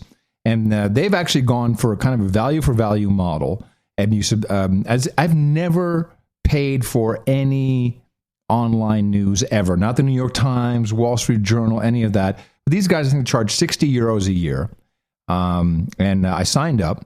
And they had a journalist and his photojournalist, and they were up there. And there's this whole state kind of that goes from the middle of Burma, almost all from the south, almost all the way up to the north. And it's kind of like they're perpetually at war, but it heats up from time to time. And it seems like it's just whenever it needs to be turned up is when it happens. That's kind of the takeaway I got from this boots on the ground reporting. Does that make sense? No, I'm clueless. It's possible. But there's something weird going on there. And I think I just wanted to get it out there so people were aware that when they start hearing news, you notice that we've been on this for a month. Right. The other one that's very poorly covered, which I want to get out of the way, is the Libya update clip. And Libya apparently has just never settled down. Nobody wants to talk about it. We completely bailed out from it. And John Kerry's in this clip saying there's nothing to see here. Don't worry about it. And meanwhile, they've just closed down the airport. They put a big hole in almost every airliner that was on the tarmac. And they've kind of the country's locked down by a kind of a revolution that's continuing. The leaders of Libya's interim government are weighing whether to call on international forces to help restore security. Armed groups have attacked the airport in the capital, Tripoli, severing links with the outside world. Rival militias have been battling for control of the airport. Fighters have fired rocket after rocket. A spokesperson for the interim government says 90% of the planes have been damaged, and the control tower and several fuel tanks have been destroyed. Militant groups have been fighting each other since longtime ruler Muammar al-Gaddafi was overthrown 3 years ago. U.S. Secretary of State John Kerry says U.S. officials are deeply concerned. It is not violence that is broken out every single day, all day. It's mostly fighting at night, and it is not threatening broadly every interest within Libya, but it is dangerous, and it must stop. Kerry said diplomats are doing what they can to support the Libyan government. You know, I'm not. We must remember what went down here. I mean, this is really how short people's memories are. Let me play a seminal sound clip from Hillary Clippity Clop Lucifer Clinton. So, I mean, that is the land of unconfirmed videos. Yes, we came, we saw, he died. And the whole country turned to crap. And it's getting worse. Oh, yeah. And again, he's full of crap about that because they were showing some of the fighting. It was all shot during the day. Oh, so it's not arrow just at night. Don't worry about it. Oh. And the planes, there was all these planes on the tarmac, and every one of them, they're all like nice planes, like 737s, 757s. Yeah. And they all have a big, apparently they had a rocket launcher or something, and there's a big hole in the back of each one of them. They just put a big hole in the plane. I mean, this is millions and millions of dollars of outrageous damage. Yeah, but the Chinese are out. They're not, and the oil is flowing from Libya once again. That part's working. Yeah, well, that's what Kerry, I think, was referring to when he said not everything is bad. Right, and if you look at I heard a report the other day. There. Yeah. Hey, if you happen to be Libyan, tough on you. But the oil is flowing. That's what's keeping our prices. Actually, the oil prices in the United States, gasoline prices went down a couple cents because the oil is flowing. I'm reading the front page of the Dutch newspapers. Many Dutch people amongst the dead. These are the headlines of the. It's always good to get this right as it starts. Let's see. We have apparently the black box has been found already. The king, a sad picture of the king here. He's like, oh, that sucks. Then there's the sport guy who missed his flight. And he's happy. There's always a guy, missed his flight. And here is, I would say, the main piece of news. The Ukrainian army has shot down the Malaysian Airlines in East Ukraine with a jet. That is what the authorities of the separatist region of Luhansk and Donetsk said on Thursday. I'm translating on the fly. Then they have that story will change. Well, that's why I'm bringing it to you now. Pictures of the passports again. And by the way, I'm seeing a lot of Dutch passports. It must be a lot of people who are from Holland. Well, it's a big plane. Those are not small. Those planes are huge. What's the president saying? Working to see. Biden speaks to the Ukrainian president, offers U.S. assistance to investigate plane crash. Of course, if we can go in and we can blame it on somebody else, it's all the better. And the president out there. Yeah, again. they want to get in on that fast, so the truth gets covered up as quick as possible. Yeah, let's get it. The longer it lingers, the more likely it is to take hold. Well, I'll have a lot of news on Sunday because whenever you have this, there's a lot. It's a small country. People know each other, and people are related, and sad. No, it's sad. It's horrible. Actually, it's beyond sad to me. But it's one thing for the people who have died on this, who perished, but what's going to come of this is, remember, the Netherlands is a NATO country. And you attack one, you attack all. And this can only mean ramping up tension. This is not good. Well, that sort of thing is real news.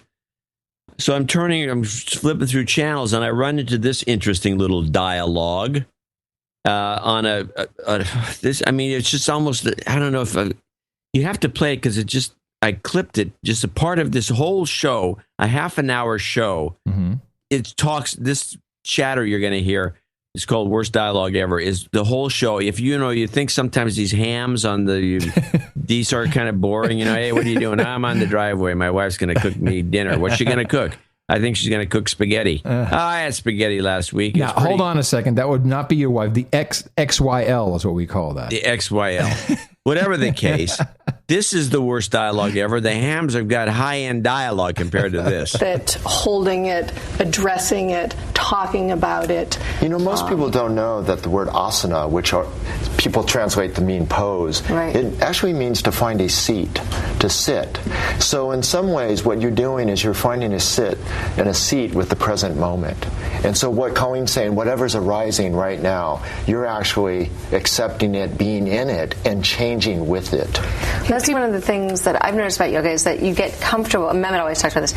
Being comfortable, being uncomfortable is when you're in a pose that may not be one that is a natural pose for you, but you hold it and you breathe through it and you experience it, then you can take that same equanimity to the rest of your life. Yeah, equanimity is such an amazing word. And really that's what it's about. Life is going to give you everything. It's going to give you the most incredible, blissful joy, and it's also going to give you intense suffering. And what are you going to do? Ride the roller coaster? You're going to, everything's great. No, everything's terrible. But to develop this equanimity and experience it all and not let any of it get stuck, I think that's what yoga is about, keeping it fluid, keeping it real. And that's the punchline. Yes, yoga's about keeping it real. It was jaw-dropping to me. Well, then since you've done that, I get to play a little bit of television here. Not that I actually watch the show. Are you familiar with The Good Wife? Oh, yes. An award-winning program. Very, very tightly written, a well-paced drama. Yes. That had the two Scott brothers, Tony and Ridley. And then I guess Tony killed himself, or Ridley did, one of the two. I think Tony. Here is a clip from The Good Wife. You have a lot of things, Mr. Paisley. Why do you feel so cornered? Because there are more people who want than people who have. Read Ayn Rand. Oh, dear God. Have you read her books? They're awful. Well, they weren't meant to be Moby Dick. They were meant to make you think. A guy bombs a building, the rich go out on strike. It's a 12-year-old's view of the world. It's like basing your philosophy on the books of John Grisham. You should reread them. Mr. Paisley. I thought you would enjoy that. Now that would have got by Ayn Rand. I thought it was pretty funny. The writings of a 12-year-old.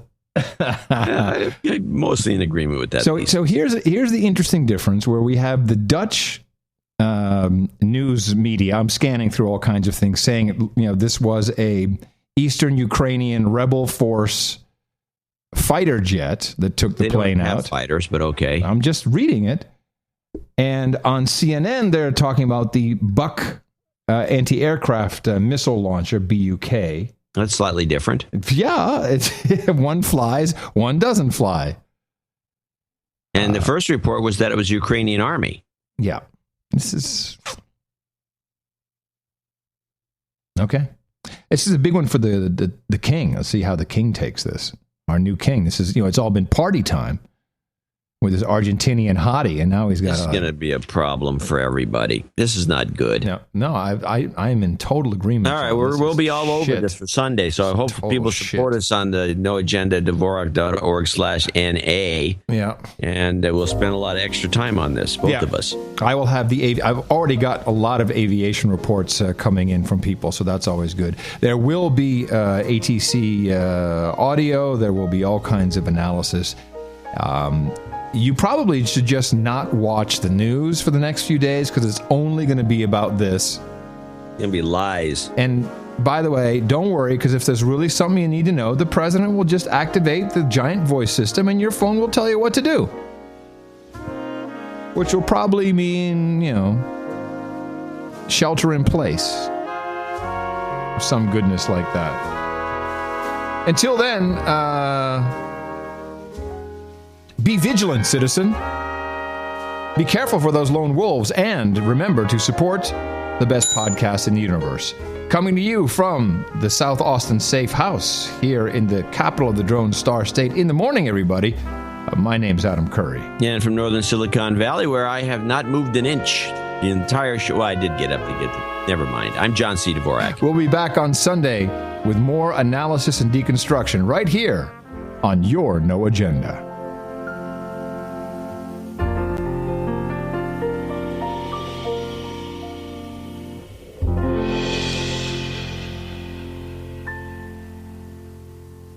Someone's getting cornholed today. Sounds like a recipe for success to me. I'm Joe Biden, and thank you for taking the time. The best podcast in the universe. Dvorak.org/NA